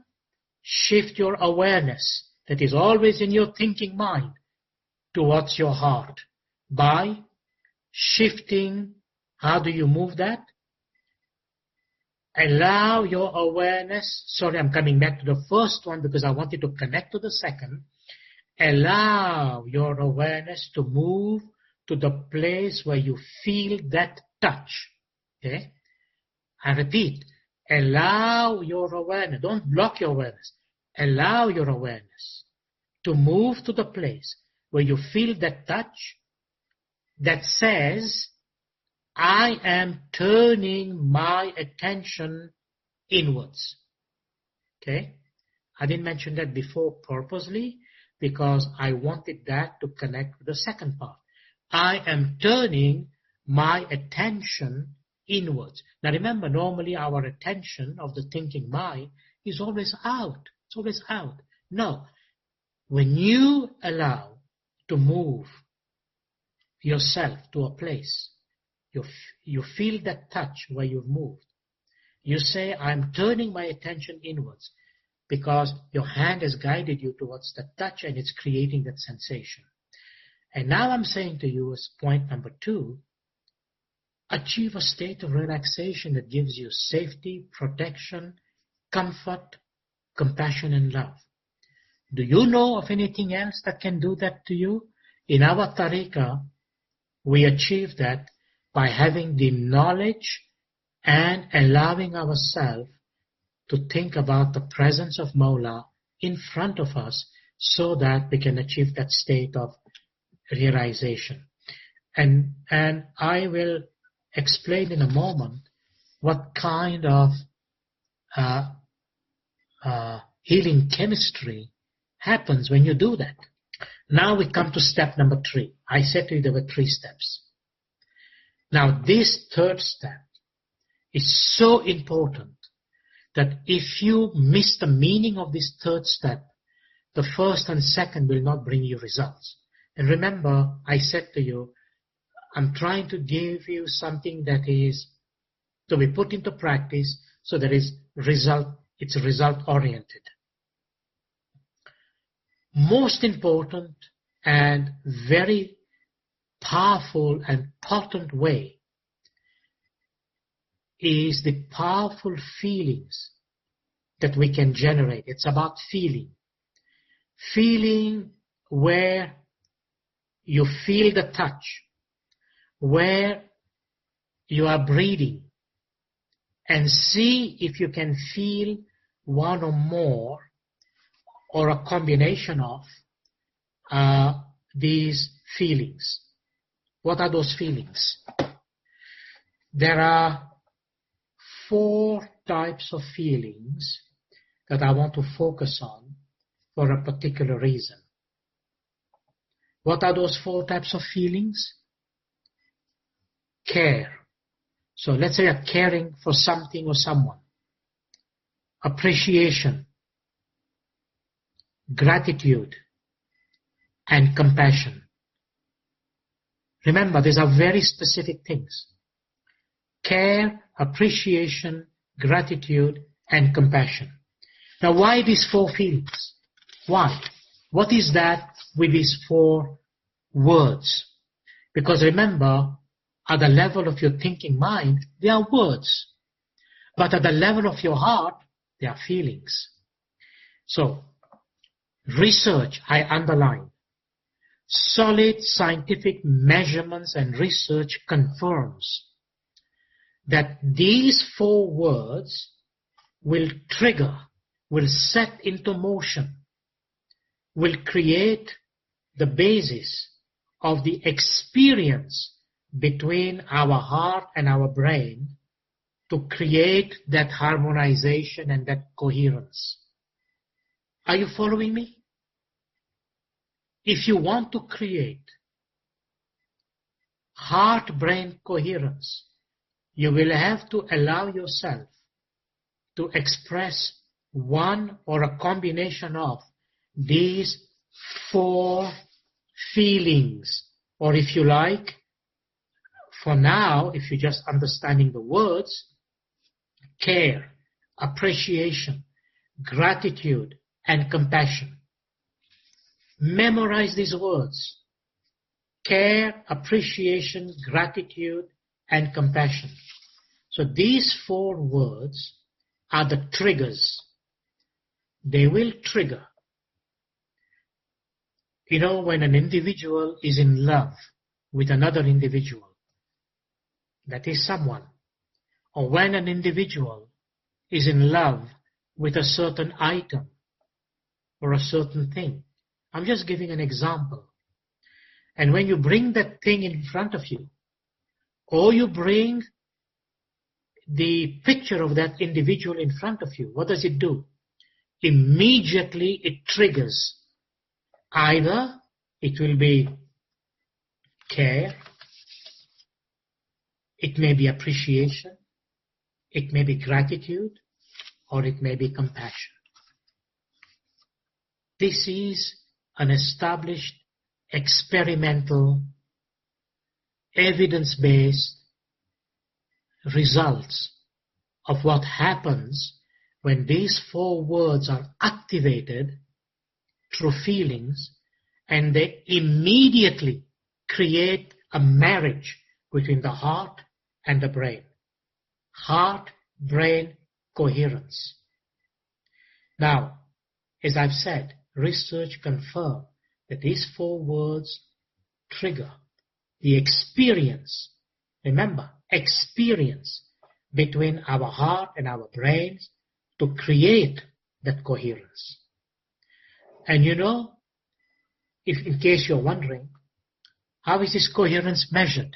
Yes, it is actually measured with an electrical activity between the heart and the brain, 0.1 cycles per second or hertz. It's a very important figure, which I won't go into it today, but at some point I will tell you where this figure appears in nature. So, this is, in a sense, the center of our creativity. And when we establish this coherence, brain-heart coherence, through these elements of worship, because remember, all these elements of worship I mentioned are related to these 4 words. Now, if I had another hour and a half right now, I would go on to basically show you the correlation. But I don't have to, because you understand these things. And you know in your own way what this word of care and appreciation and gratitude and compassion means. And you know what our tariqah says about it. You know what Maulana Bapa says about it in his guidance to us. You know, when Maulana Bapa says, help someone. When Maulana Bapa says, you are brothers and sisters in Islam. When Maulana Bapa says, if someone reaches out for advice, willingly give them advice. Look at the farman of Maulana Bapa through this means, your heart-brain coherence. And you will find these words and guidance and what Maulana Bapa tells us, it's creating this magic in us. And what is that magic? Did you know, and again, evidence-based, when you create a heart-brain coherence through these actions that I've explained to you, whereby you shift your thinking mind towards your heart, and then you create that sense of safety, compassion, love and protection by achieving that state of relaxation or empathy within yourself, and then triggering your heart with feelings, that's very important, the feelings of care, appreciation, gratitude, or compassion, and or the combination of these. You know what happens to your body? The healing chemistry of your body says 1,400 biochemical reactions happens in your body. Positive reaction. I repeat, 1,400 biochemical reaction happens in your body. And when those biochemical reaction happens in your body, triggered by the heart-brain coherence, guess what's going to happen to you? You are going to feel so good, so well, your whole well-being will be transformed, and you are going to say to yourself, you know what? My mission in life is to make sure there is care, there is appreciation, there is gratitude, and there is compassion. And that begins immediately by appreciating your partner, your family members, your children, children to parents, your friends, your relative, and get rid of all that negativity that creates negative chemistry and negative reaction into your bloodstream. And tomorrow, when we speak about the virtue and vices, I will try to explain what happens with that negative chemistry, how it affects your bodily organs, as this does. So, simply to come to this conclusion, I want to give this example that it's a very cultural example. When two Ismaili brothers and sisters meet, what do we say? We say, excuse me, we say, Yali Madat. What do we mean by that? If you are not using Yali Madat simply to mean hello, but you mean Yali Madat in a real sense of the term, what are you saying? Remember, the name of Ali is the totality of Allah's power, and the name of Muhammad is the totality of Allah's mercy. And remember, Ya Ali combines both together. When we say Ya Ali, Ya Muhammad, Ya Ali. So when we say Ya Ali Madat to somebody, and you mean it, there's feeling behind it. Not just word, oh, Ya Ali Madat. No.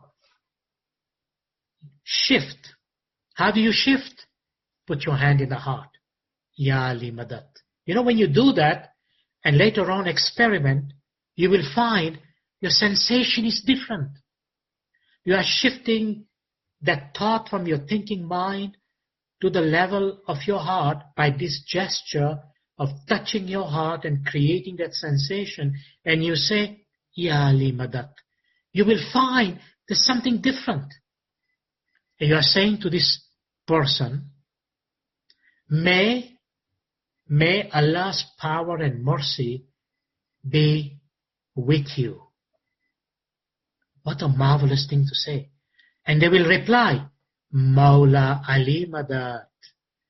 They reciprocate and respond by the same feeling.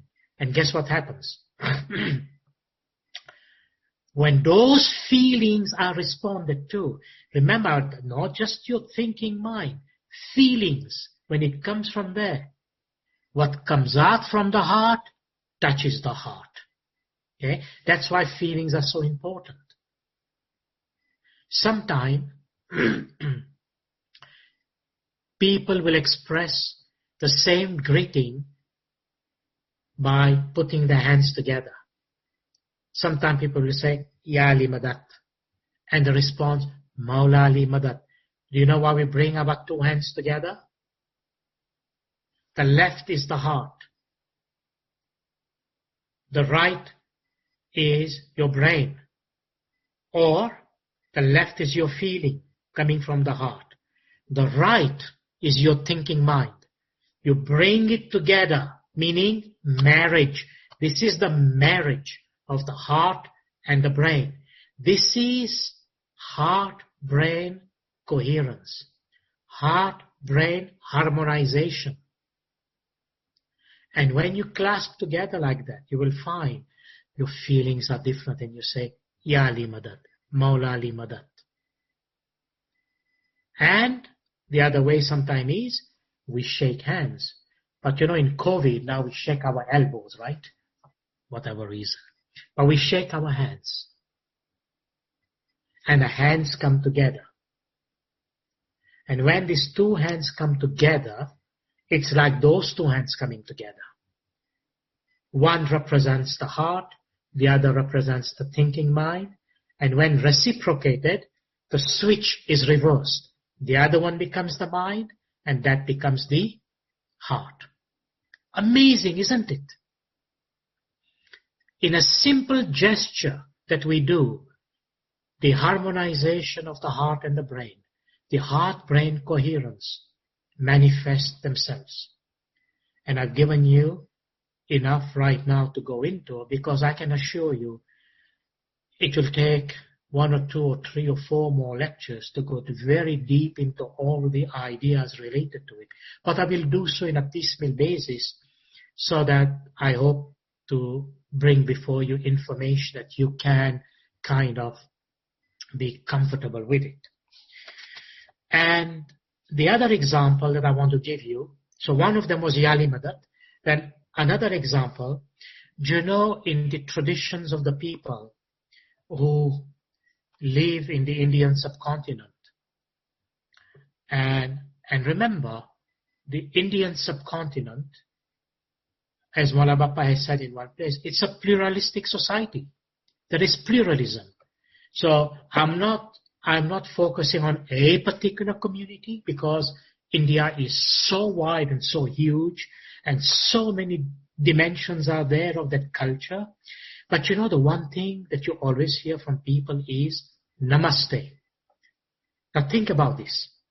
Sometimes, you know, I've seen people who lack understanding. Forgive me for saying that, but sometimes people who don't understand, they kind of criticize this word namaste, thinking that, you know, and sometimes people say, how strange that they greet someone by the word namaste and they bow to that person.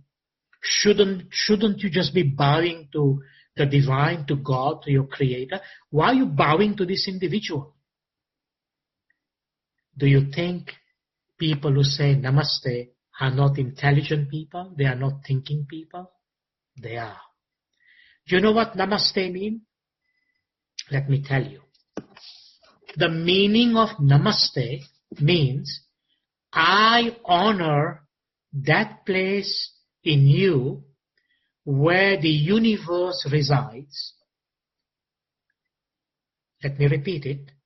I honor the place in you where the universe resides. And when I am in that place in me, and you are in that place in you, we are one. Isn't that amazing? Let me reread it to you.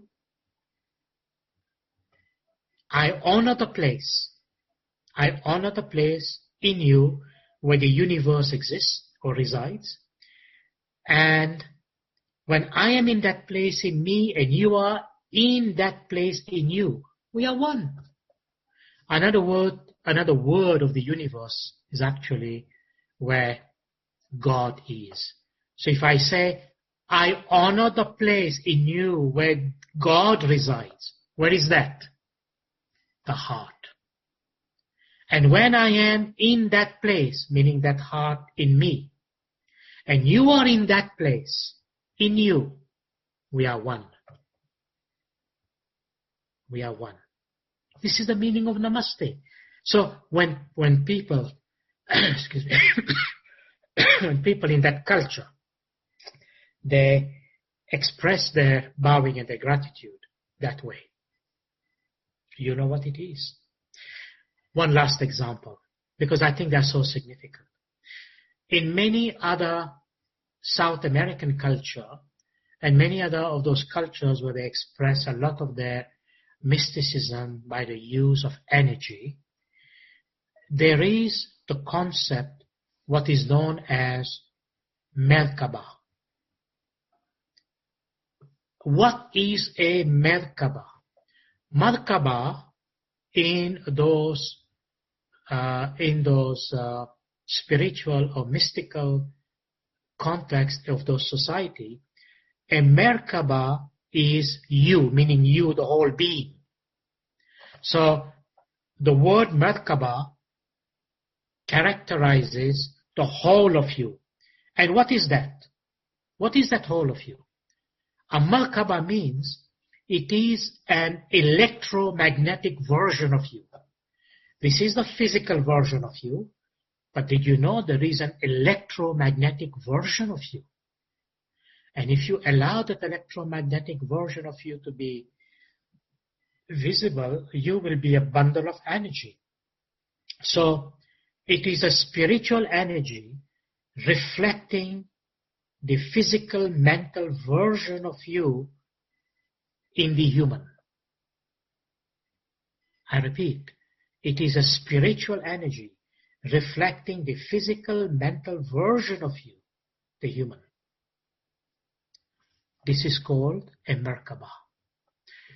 The point of all of that was to indicate to you, remember, every human being is in search of this coherence, brain-heart coherence.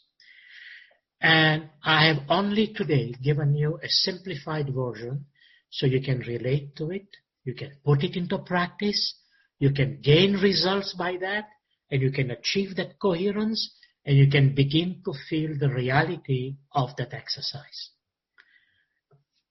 I thank you for your patience. My apologies for taking more time than I intended to, but I will share a lot more information in the very near future. Tomorrow evening's session, which is part 2 about fighting, about the battle of the soul, the virtues versus the vices, what are they, and how they impact the notion of our heart-brain coherence and many other aspects of our spirituality. That will be the focus for tomorrow evening, and hopefully that will allow us to make a transition the following week about saying something more about the neuroscience of these virtue and vices and how we can hopefully use that knowledge for our betterment. Lakshmi, thank you, and back to you. Thank you, Dr. Hassam. Wow, that was a fascinating session. And I'm sure all the participants, we had 313 just at the end of your lecture. So there are few raised hands for questions. Would you like to take them? Yes, please, if you're okay with that, yeah. Okay, no problem. I'll just start the chat also.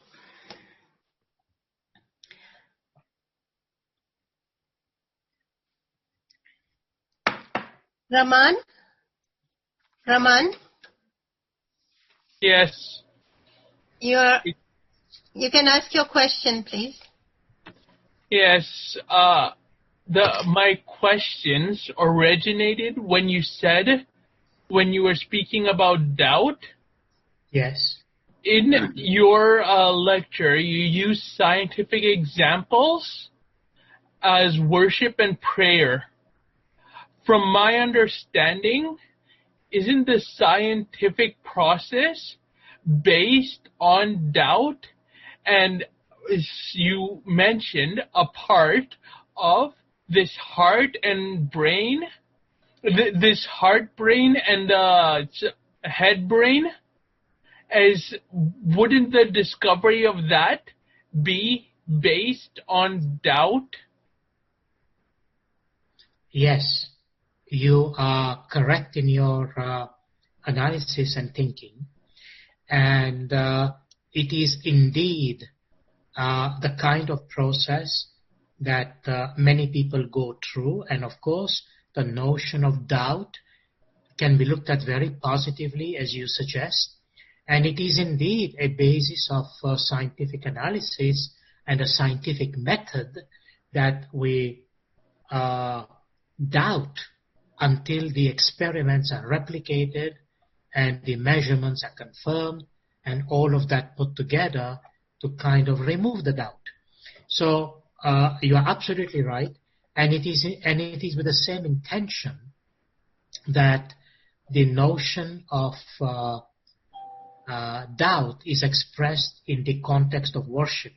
And if you remember how it was defined on the basis of saying that, look, don't allow doubt to take you to the negative side of things by imbibing negative knowledge and throwing you off the rail. The idea is not to have doubt, meaning that replace doubt by faith. And if faith is understood in the right context, not as blind faith as people would say, and not faith to mean that accept it without evidence. On the contrary, it is accept with evidence and then allow this inner aspect of your being, faith, to prevail so that you may go to the next stage and don't make doubt an obstacle to that next stage. Am I making some sense, Rayman? There is some sense, but it also came to my mind immediately that there are many firmans that emphasize use of intellect, especially in young people. And at this time, I am a young person in school. Because there is emphasis in firmans and speeches of learning about religion and science.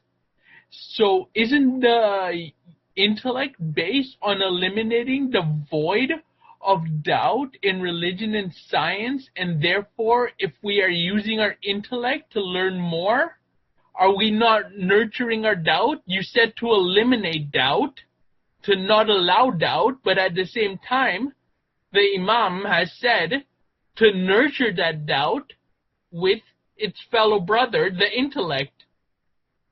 Yes. So what you have just described, Rahman, is wonderful, because what it does, it allows you a very large latitude of possibilities to conduct that search and exploration. And again, you are quite correct. Our beloved Imam encourages us and has always encouraged us. And you may perhaps remember during the Silver Jubilee occasion, our beloved Imam spoke extensively about the relationship between science and faith. And correct me if I'm wrong, but I think this is what you're alluding to. And you are completely right. And you may remember the message our beloved Imam gave. He says, in our tariqah and in Islam, science is not opposed to faith. And faith is not opposed to science. They go hand in hand. But of course, they have to be explained and they have to be put together side by side to see where one harmonizes the other. And there are ways of doing that. And you know what you just said, I must give you some credit there. It has triggered in my mind an opportunity for a lecture in the near future whereby I'd like to speak about what is the significance of the notion of proof, historically, scientifically, philosophically, and spiritually, when we look at these elements of knowledge that eventually becomes, if you like, a proof. And of course, when we say proof, I am leeching here on your thinking that proof in a way would mean that, look, if there was a doubt before and now you give a certain proof, then in a way that doubt is kind of put aside. So thank you for your feedback and your understanding, Rahman, and I very much look forward to hear more from you, because when I give that lecture, I hope you'll be there. I do not know. I was forwarded simply this lecture. I did not know of the existence. I am in Canada right now, and I was not alive during the Silver Jubilee, but it is the greatest thing that hit me when you said doubt, not to eliminate doubt during prayers. But at the same time, when the Imam says to use our intellect to learn how to articulate our faith and to learn more about our religion, yes. So it is to embrace the doubt, not to eliminate the doubt. Yes. To keep the doubt there. Yes, you can do that, but I must also add, Rahman, that I don't know if this analogy will make sense to you, that if the purpose of certainty, meaning the purpose of ensuring that there is light instead of darkness, then you can't be in both at the same time, so to speak. Because when the sun shines right overhead, there is no shadow, so to speak. And I'm only giving an analogy. So if the shadow represents doubt, let's say, then eliminating the doubt overhead a sunshine, mean the shadow would be absorbed by that light. So it is a process, and I completely concur that, we understand about different levels. And again, just to reinforce what you say, never eliminate doubt unless you are able to eliminate it. And the purpose of doubt is not to make it an antithesis. The purpose of doubt is not to polarize. Rather, it is to reinforce the positive knowledge that will come out from it. So that's one way to look at it. Yes, because I myself am a curious person, and I have faced a great deal of criticism from leaders worldwide on the Ismaili side for articulating my intellect, but on the secular side, I have been commended for using this intellect and doubting. But this is why the concept of doubt versus intellect, and you saying that we should not doubt, really went against what I said. Because of my curiosity, I embrace the doubt and I search. I acknowledge that there is not light and darkness at the same time. So I say, what causes light? What causes darkness? And I have been condemned and treated terribly by Ismaili leaders worldwide.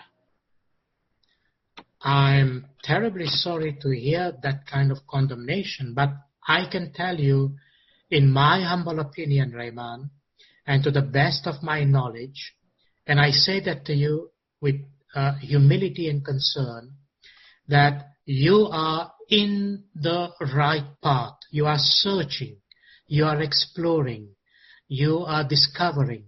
Your curiosity is a blessing. It's a divine blessing when we are curious. So, and I'm not simply here massaging your ego. Let me tell you a hadith which our beloved Imam has quoted, and which is also a hadith of the Holy Prophet. In fact, I'll quote two hadiths. One of them is that our Holy Prophet said, and even our beloved Imam has said, that go even unto China to seek that knowledge. Now, it has levels of understanding, but you understand what that means.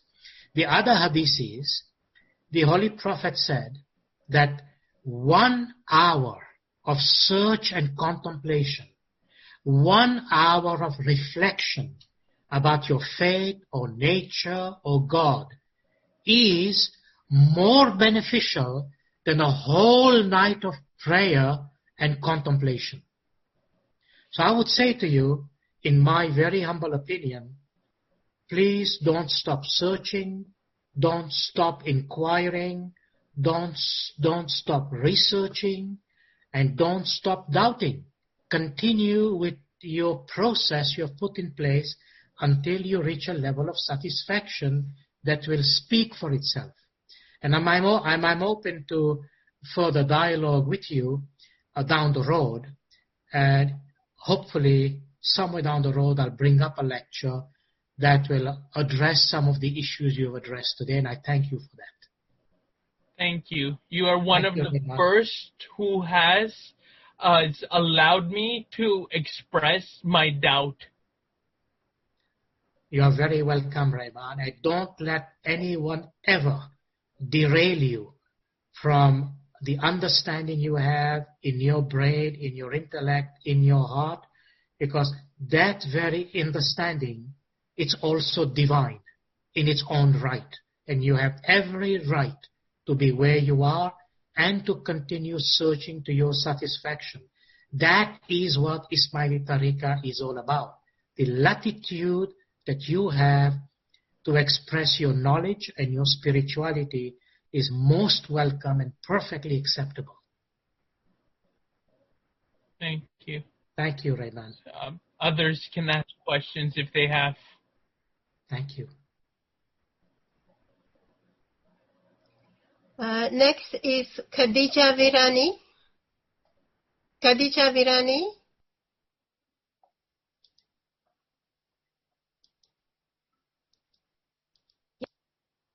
Sorry. Can you hear me? Yes. Oh, Yalmada, everyone. Yeah. Great lecture again. I didn't get the full segment, but I was hoping if you can go over those key 4 words again, heart and brain coherence. I would like to write those down as my note and try to incorporate in my lifestyle.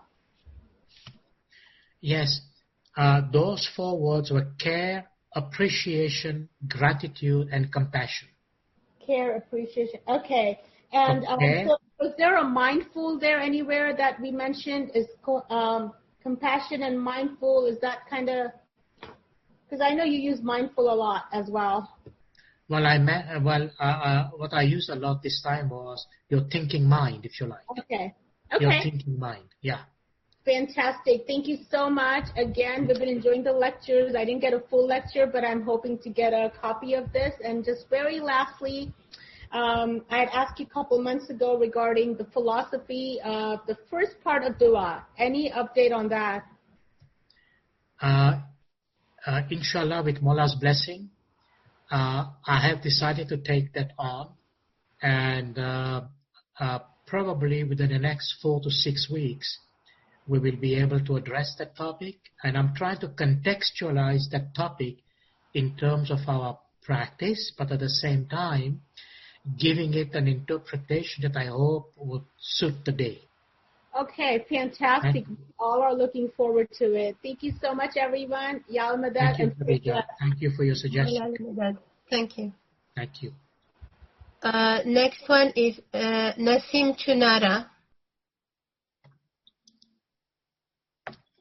Yali Doctor, how are you? I'm fine, Nasim Bhai. Thank you. Shukran Mola. Your voice is blessing, and your Yali Madad, when I tell you it's Mola Ali Madad, is real touching our heart. One thing I have to tell you about Rahman. Rahman, you are such a good boy, and you have asked the question, and I am 100% sure you're on the right platform. You can talk to Dr. Hassam. He's a really very, very gem, and he will clear all your questions. And do please be with him with emails with him. He's going to clear, and he will just eliminate light in your heart, your brain, and everywhere. And you will be very, very thankful for this. And really, Lakshmi and the 5 people named Doctor has given, the wife and all, I'm really extremely grateful from my heart that you all have done such a wonderful job, that you are making us so nice, and you have illuminated us, really illuminated us. And Doctor, yeah, really, Lakshmi, is so kind of you. Thank you very much. And Doctor, 2 things I have to say. One thing, you talked about the heart, and you talked about Hazrima, Mola Baba. So same that now is following. Now the Jamaat Khana is reopened, and the Mukhanima and Kamanyanima and Mukhisep and Kamanyanima, Kamrai Sep is giving us blessing, keeping the hands on the heart. So that is one example for the coronavirus. Thank you for reminding us. Yeah. You are so because right. Now my Jamaat Khana is not open. I don't go to now in Houston to Jamaat Khana, but you all are lucky, Canada people, Lisbon people. So, and I have all my family's friends, so they tell us that what you all do, everything. So one thing that, and when you're talking about that a heart has a brain, I just remember like 35 years before when I was in India. Now, I think what you explained, I'll just take 4-5 minutes. So that heart works because that heart, independently it works, because it doesn't have to go by your brain. For example, I had I used to stay in an apartment in the India. So in there, all the people come to sell things. So one machiwala, fish man, he used to come and sell fish. I used to take some time from him once or twice. But once what happened, like in the evening time when I was going to Jamaat Khana, somebody rang the bell. I just opened. So this machiwala was standing in front of me. He started crying. And he said, bye. Give me $100. Rupees, sorry. My child is very serious. He's in hospital. My child will die.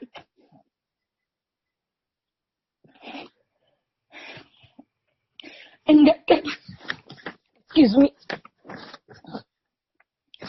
And that time, $100 was very big, 35 years before. So I said, once my mind said, no, you can't give a person whom you don't know. But I don't know why. I just removed $100 from my purse and I gave it. I said, take it. And he said, within 8 days, I will come and give you money back. I said, okay. And this I told him because my husband used to give us limited money. So my $100 were gone. So I told my husband that I gave this machiwala and I need more money. So he started laughing at me, my husband. Well, she wants to help everybody. Anybody from the road, anybody will come. And she will tell, bye, I'm good to your mommy. And I have one son. So I said, no, he said he will come and give me in 8 days. So like it happened 1 month, 2 months. That man was not sick. He didn't come to sell fish also in my society. Then my husband started joking at me. Give more $100. I'm talking about dollars because now we have practice of rupee. Give more rupee to the man. And then, constantly like he was making, like meri majak karte the mera husband. Like every time he used to laugh for me. Okay, but fees deti hai, books deti hai, that is different. Bole, but insan person ko, how can you help? I said, then that day was what happened, I don't know, 4-5 months had become. But this is real fake missionary. This is not a fake. I touched Hassan Mom's foot. And I said, na main kabhi kisi ki help nahi karungi. You're joking na, abhi se main kabhi nahi karungi. And you will believe in the evening that fellow came with $100.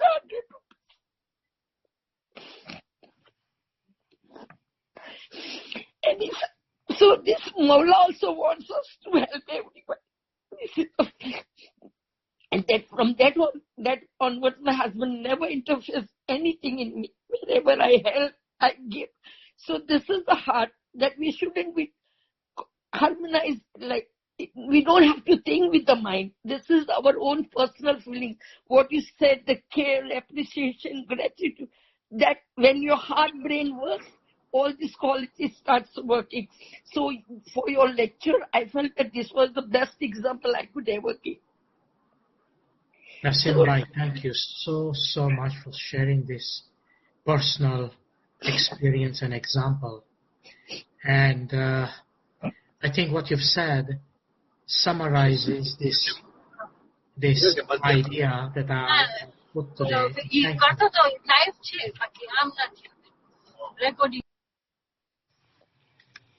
Thank you very much. But this only Thank because you, when you Nasim Bhai. said it started that people now scientifically, but I felt this, if we see, we have been proved 30, 40 years before also that our heart has a personal brain and it works. True. That is very, very true.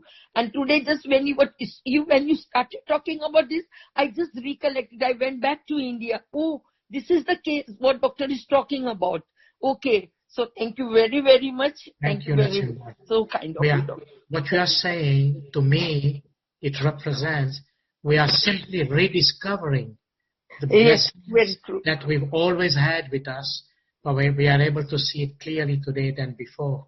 Mawla, bless you for sharing your experience and for being with us. And Mawla, continue to give you that kind of strength and courage to help and be with others. Ameen. Thank you. Shukran Mawla Bapa. Shukran. Next is Khalil Lalani. Khalil Lalani. Yali Madad. Mawlani Madad. Dr. Sahab, I want to say it was a very great lecture, and regarding heart and mind coherence, I really like the Baima who shared her experience, and I want to just tell you initially I feel like when you are thinking through your mind, I know your lecture, it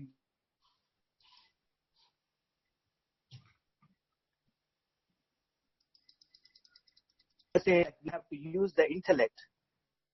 And I feel like when you have a mind and heart coherence, when you are like both of the things are together, you don't have doubts. And I feel like every time I feel like there are some people in trouble or something like that, I get that idea of time. You are able of people. So he's giving me the message through the heart. And my mind sometimes stops me, hey, this is stupidity. But I say, no, if he's saying that, that's a blessing I'm getting from Mola Bapa. And I have to listen to the heart and do the good stuff. And believe me, it feels so blessing inside me. Like I feel like, wow, I'm able to help somebody and Mola Bapa has chosen me. And I really feel good. It was not like, I really want to thank you for bringing through like heart and mind if you want to progress spiritually. So I just wanted to share my thoughts. Thank you, Khalil, for sharing these thoughts. And you've hit the nail on the head, as they say, because these are the experiences many times people go through, but they have a better sense of intuition coming from the heart than the analysis from the mind. And they are always successful because they know what comes into the heart has a greater sense of capture from a spiritual point of view. And the results are definitely more assured. I want to add some observation that you reminded me of. The great French microbiologist Louis Pasteur, he mentioned in his life history that intuition favors the informed mind.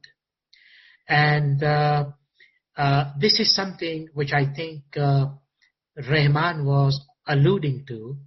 And the notion of, when you search through doubt, you acquire information. But this notion that comes from a scientist like Pasteur, and even some time back, I don't know today, but some time back, Stanford University, in their business department, they offered a course. And the name of the course was Intuition for the Business Manager. Now, that was something never heard of before in academia, because intuition was considered unacceptable form of knowledge, if you like.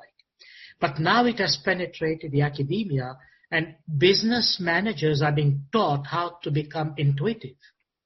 And then you have people like Professor Peter Senge of, I forget whether he's at the University of Texas there or at MIT, and he's written many books about this notion of intuition and knowledge coming together. And so thank you for sharing your thoughts, because they fall into this form of studies today. Thank you, Khalil. Thank you. Thank you. Next one is Shiraz Datu.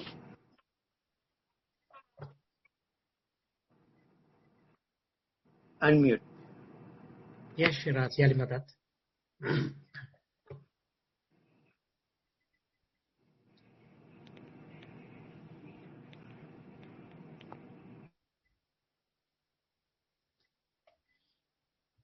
Shiraz? What's happened? Shiraz?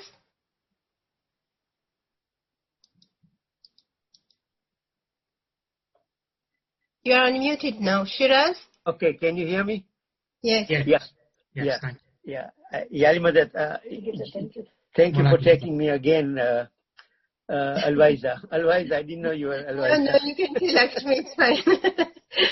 Missionary Dr. HASSAM, I just want to ask you a question, but before I do that, I'm running out of juice from my battery, so if we get cut off, don't say I'm rude or anything. It's just that my battery is finished. Sir, you explained today about Yalimadat, yeah? Yes. Can I ask you, is Ya Ali Madad a prayer or is it a greeting? Because I have a question. If It's both. it's both, yeah. So isn't it rude Depends when the people? level of your recognition. Yeah. So isn't it rude when people write YAM when they write messages and everything? I've had that question posed before, and Shiraz, my response is that look, I don't think people mean ill. I think people mean just what they say when they put yam. I know that sometimes it's offensive to others, but they say yam to mean Ya Ali Madad. But remember that we are in an age whereby acronyms and compressed form of words and things like that are used, in text messages and other forms of communication. So I would say, well, you know what? Don't take it as an offense because it does mean Ya Ali Madad if that's what they mean. So if they say yam, in your heart and brain, you unpack it. You know very well what it means, and content yourself with that. Don't leave it packed. They're sending you a little packed present, but unpack it and make it Ya Ali Madad. Okay, and you said when you say Ya Ali Madad, you said did you say Ali is power and Muhammad is mercy? Is that what you said? Yes. The name, Ya Ali, is the total qudrat, total power of Allah is called Ya Ali. And according to the Quran, Ya Muhammad is the totality of Allah's mercy. Okay. Because I didn't catch it and I didn't write it properly, so thank you very much, sir. But this is kafi for me. It was very interesting, sir, and I appreciate that. I suppose you know my brother from Houston, Zulmuki? Yes. He's my brother. Yes, very much. He told me that he did speak with you and you know him very well. Thank you, sir. Ya Ali Madad. You're welcome. Thank you. I won't say yam, I'll say. Okay, so that's it for the questions raised and draw a hand. That's in the chat. I can't see any questions. Hold on. There is chat, but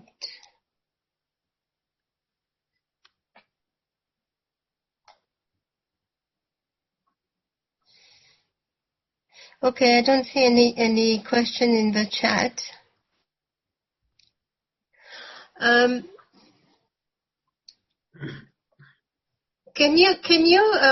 have a question, Dr. Hassam. Please. Can you talk about a little bit when you linked the heart and the mind, yeah, and when you talk about the brain in the heart, the neurites. Can you elaborate on when Imam says we are men and women of faith? Yes. Because I think it's linked to the brain and heart coherence.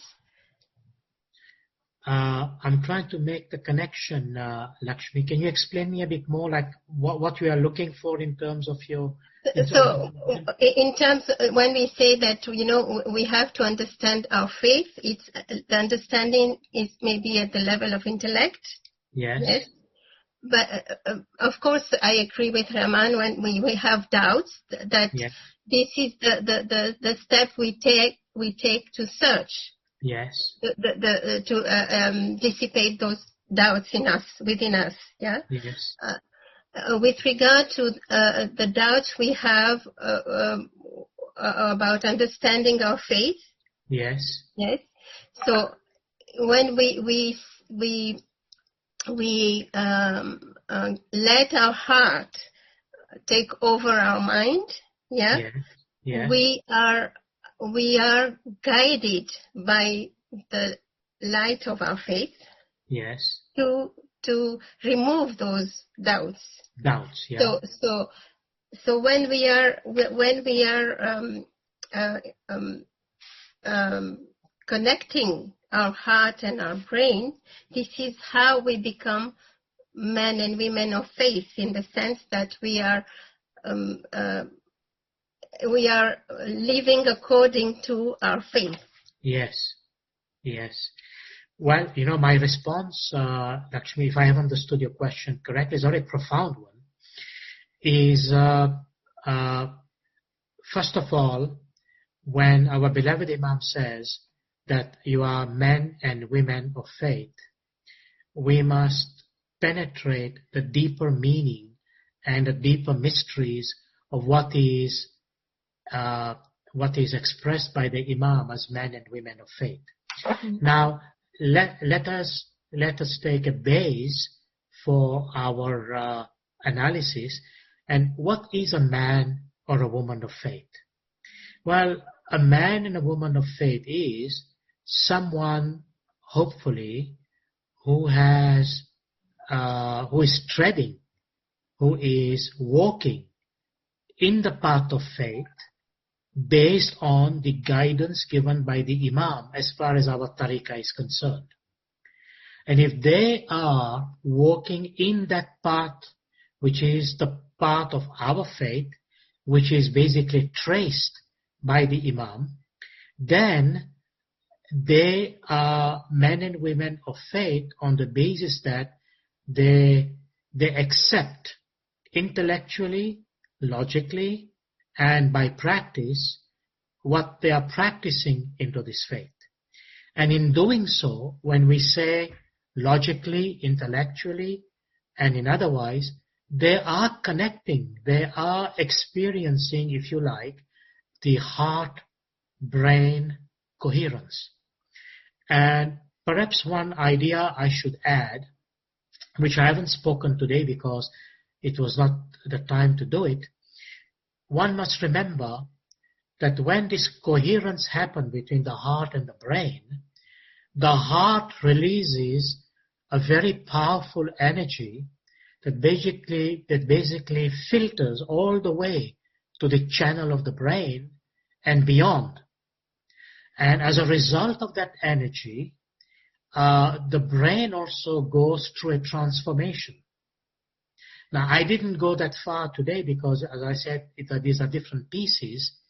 But I did mention the notion of energy in the beginning, that when the whole spiritual and material cosmos came into creation, and another way to look at that nur is that energy that supports and sustains the whole creation, including, of course, the human spirit and the human being. Because remember, according to the Quran, the soul is by the command of God. And therefore, the sustaining of the soul is through that energy. Mm-hmm. So the heart is the meeting point of all of that, which when in alignment will explode with energy within and create transformation. And I think this was, in my view, my limited understanding, but I'm pretty certain when we analyze Maulana Bapa's expression, the far more broad and far more inclusive than perhaps we could, imagine in our own understanding and intellect. So I think we should explore that further and try to understand in the context where Maulana Bapa mentioned, who are these men and women of faith and what does that mean in our practice? Thank you. Thank you. Thank you for that question, Lakshmi. So there are some questions from, Shamsha Andani.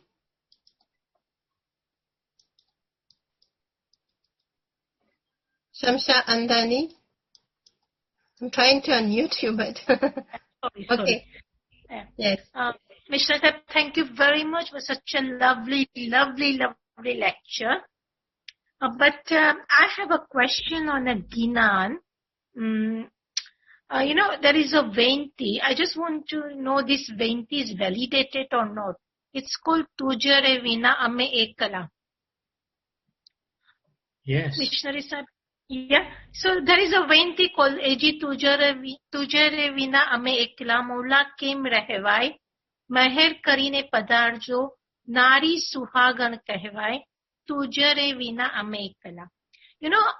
when we were little, listening this Venti, and we used to recite in Jamaat Khana, and it's getting recited in India. Yeah. So from the little, when we heard this Venti and we grow up with this Venti and we're listening, now the time that people are moving from one place to another place, and when we recite this Venti because I was in London, but now I'm reciting in Dubai, and I was reciting this Venti in Jamaat Khana. One of the members just came back to me, morning Jamaat Khana, and said, "You are saying all wrong Venti." I said, "Why? What happened?" So this Venti is not exist, and you people from the London, you are making up your own Ventis. But I said, how can I do it? Because there is a Pir Sadr, the name is there. Yes. I don't even have a guts to say an AG. So how can I make this Venti by myself? So I just want to make the clarification. Is this Venti is validated or not? Yes, it is there. I have heard this Venti, and it is Pir Sadruddin's Venti.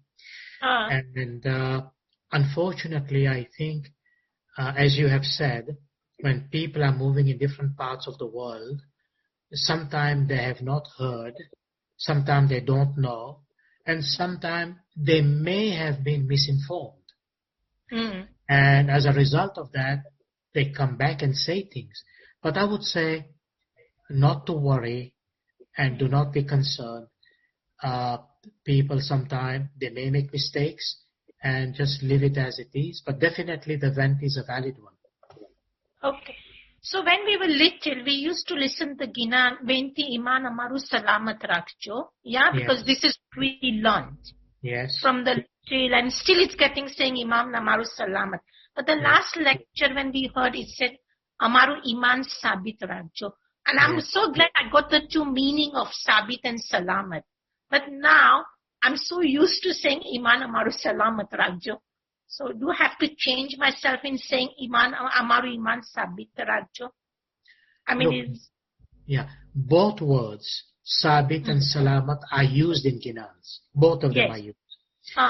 And I know that many people, out of habit or out of love and expression, they sometimes say that word. Instead of Sabit, they may say Salamat. And the outcome of the meaning from the mind and heart, to me, represents the same. So I would say to you, don't be overly concerned, because it doesn't change the sense of that verse. Yeah. Only when you go into those technicalities that you may say, well, the texts say that. But Ginan is an act not only of knowledge, but also of love, devotion, and compassion. So, in my very humble opinion, it's okay to say Salamat also. Okay. Thank you very much. And today's topic in the heart thing, I always get some of the intuition, and then I think of it and it just comes. So I always get touch with that thing, and this topic really made me so happy. Thank you very much. Thank you. Thank you. Thank you for your feedback. Thank you. Next one is somebody, iPhone, who raised his hand or her hand. iPhone. I'm trying. Okay. You're unmuted.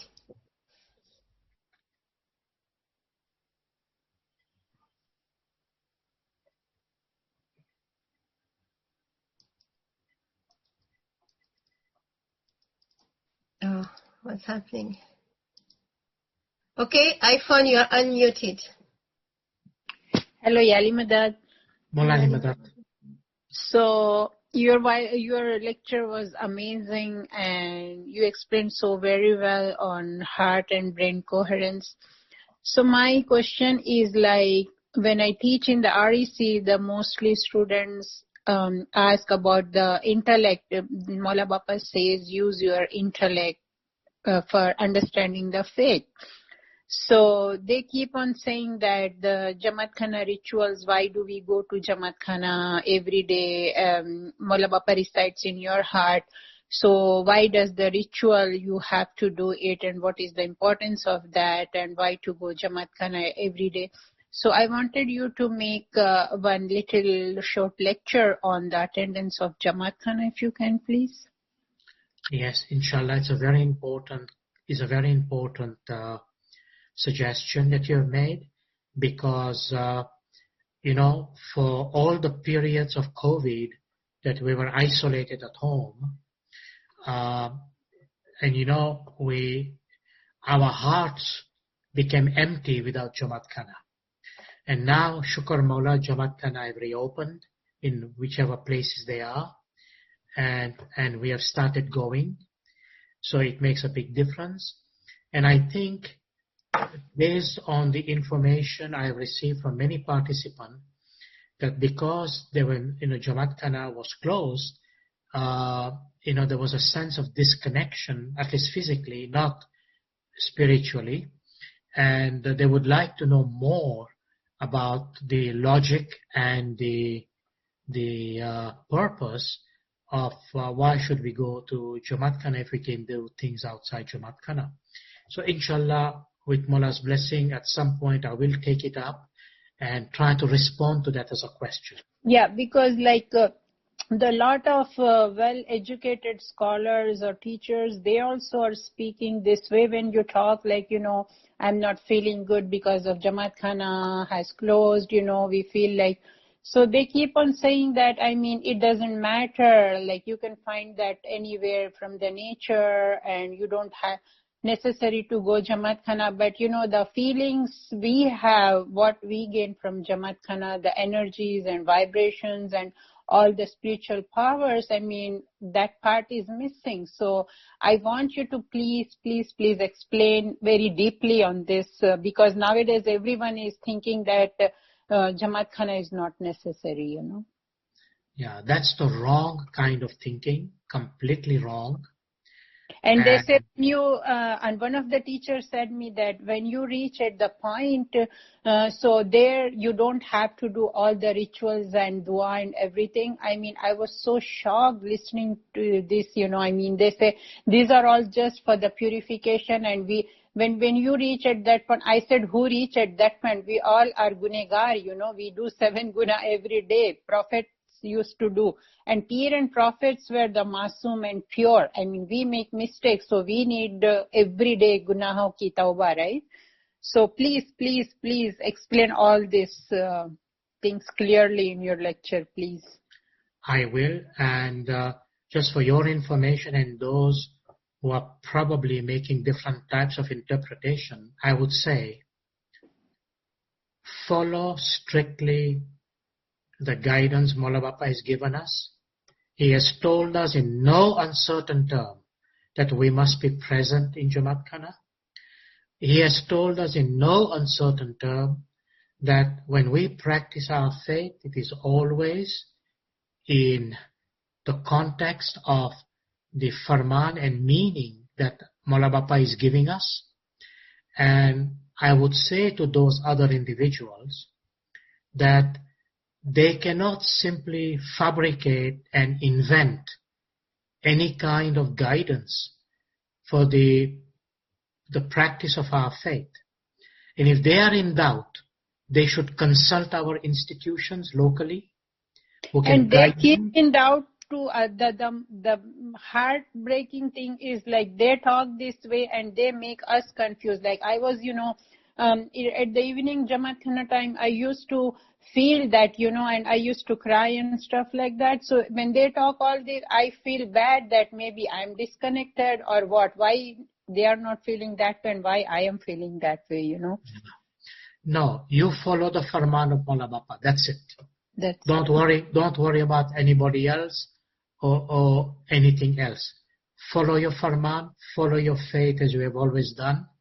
And if there is any doubt about anything, please always consult our institution, because, they are responsible to make sure that there is the well-being of the Jamaat from the point of view of our practice. But the institution, but the institution itself, when they are providing this kind of lecture or something, or any kind of sessions, they keep on saying that, I mean, Maula Bapa is in your heart, so Jamaat Khana is closed, so doesn't matter and stuff like that. But they don't clear, but this is for the temporary, for the limited time. But when Jamaat Khana will open, it's compulsory to attend the Jamaat Khana. They need to clarify this, Yes, I agree. Inshallah, I will try to take up the subject. It's an excellent subject, and I think it's befitting the time that we are living now. Thank you for your suggestion. Thank you very much. Yali Madad, you are amazing. Thank you. Thank you. Shukr Maula. Next one is Rahman.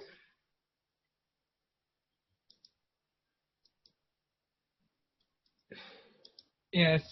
Yes. You said of prayer, as in that it can be 1,000th of a second, saying something in your mind.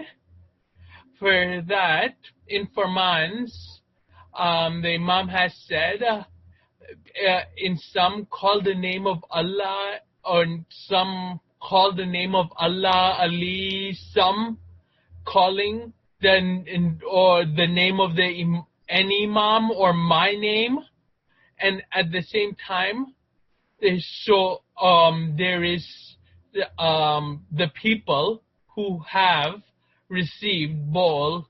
So what should they? What can they use bowl in their bowl instead of one of those names, or should they use one of those names? And which one is the most appropriate for the time and place I'm looking?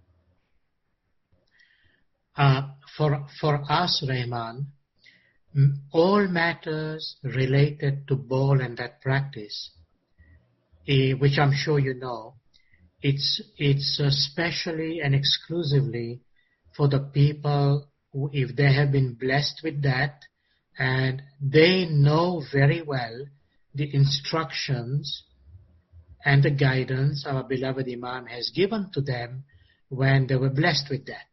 And we cannot confuse and mix that with the other aspect that you mentioned, when our beloved Imam says, carry a tasbih with you, and when you need guidance or wisdom or enlightenment, call on the tasbih and practice your tasbih to keep your faith present in your life on a day-to-day basis, and so on. So you can't confuse both of them. So to answer your question specifically, no, you cannot interchange, because one process is different than the other.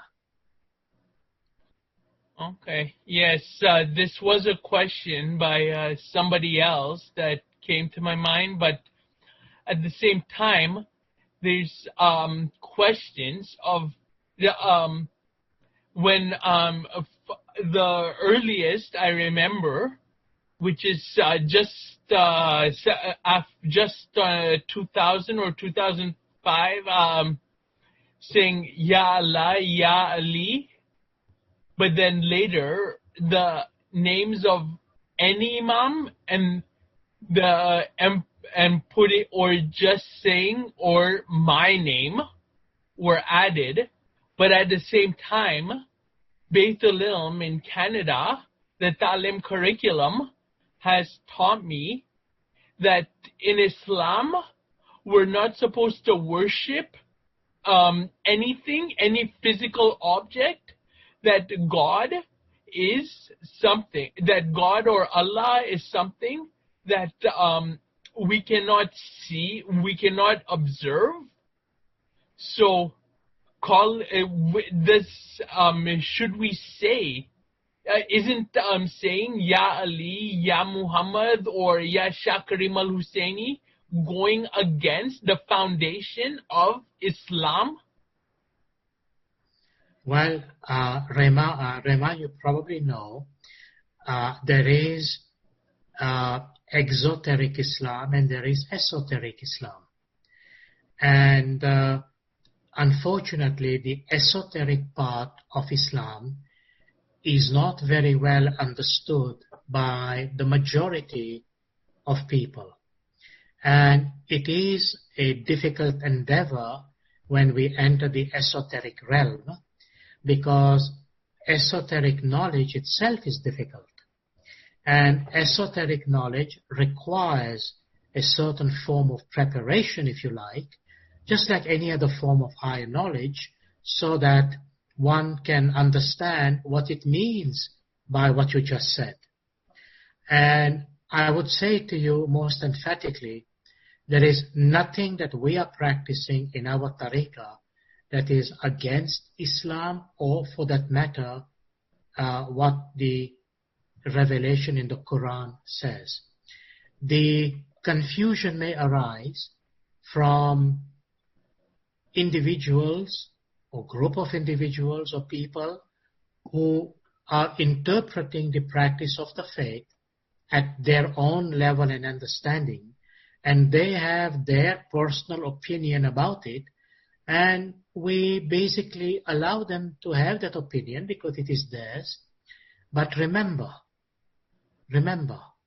that in the Quran also, Allah has said, and it's the chapter known as the chapter of Kafirun. I think it is chapter 109. And it says, Lakum dinakum waliyadin, which means that Allah says to the aggregate of all believers, it says, you to your religion, me to mine. Now this is in the Quran. And it means that no one other individual can come to another and impose their so-called meaning or opinions or interpretation upon others and invalidate those of others. So we rely on the fact in our faith, we are guided by our Imam, and we are guided by as our constitution says, the talim and the tawil that the Imam gives, and we are comfortable with that in our practice. So we leave it at that. And if people have a different opinion, we respect it, and we simply leave it to their opinion. But there is nothing that we need to be ashamed or feel intimidated, or for that matter, thinking that we are doing or saying or practicing something wrong because some other people are doing it in a different way. And that's okay. That is a part of that search and part of that intellect, and perhaps even part of that doubt that you expressed before. Yes, thank you. Thank you, Raymond. I thought about this pre-COVID because they're in the Talim and ALWAAZ, and other Sunni Muslims as well acknowledge that when the Prophet did the invasion of Mecca, the only thing that happened was that he went into the Kaaba and destroyed the idols. But I have seen, literally, some people of different ages going to the pictures of the Imam in the Jamaat Khana and literally touching that picture and looking as if they are looking in the eyes, or kneeling down and touching the ground right under the picture. Yes. So it's sort of conflict there from what I've learned in Talim and what is allowed in Jamaat Khana. Right. You know, Rahman, at the level of love, devotion, and our emotion, a picture, I mean, to us, our beloved Imam's picture is, if you like, a trigger for our love and devotion and our submission, if you like. And you know, in a spiritual sense, looking at the Imam, either in a picture or looking at him in your heart or in your mind, or keeping the Imam in our presence, is itself a mercy and an act of devotion. Look, this is no different than an individual. I'm just taking a very simple example. If an individual carries the picture of his mother or father or family, or a lover carries a picture of his beloved, why? It's simply a trigger. It's an act of devotion. It's an act of love. The picture is just a picture. The picture could be shredded. The picture could get damaged. But the picture itself is not what the picture is. It's what the picture represents in the heart and mind and intellect of the individual. So if a lover carries the picture of the beloved, it is of significance to the one carrying the picture. In the same way, when someone carries a picture of their mother and father as an act of love for their mother and father, it is what that is. In our tariqah of Islam, the Imam is the center and epitome and everything that represents our tariqah is the holy presence of the Imam. And therefore, in our homes and wherever we feel appropriate, and even including Jumat Khana, we express our love and devotion and recognize that act of mercy and grace and compassion and love coming from the Imam. And many people in our Jamaat express that love and devotion by the actions you have just described. So there is nothing in there that is to do with idolatry or worshipping idols like in any shape or form that other people perhaps want to compare. This is a matter of the heart. It's a matter of the soul. And all of these are related to an internal exercise and expression of the individual. Thank you. Thank you. Others have said, other ALWAAZs have told me this, but at the same time it just confuses me because of 7th century versus 21st century. Yes. The different forms. Indeed. Thank you, Rehman, for your inquisitiveness and your curiosity. It means a lot not only to me, but to all the participants today that you are raising such pertinent and important questions. Thank you. Thank you. Thank you, Rehman. So that we come to an end, Dr. Hassam. Thank you.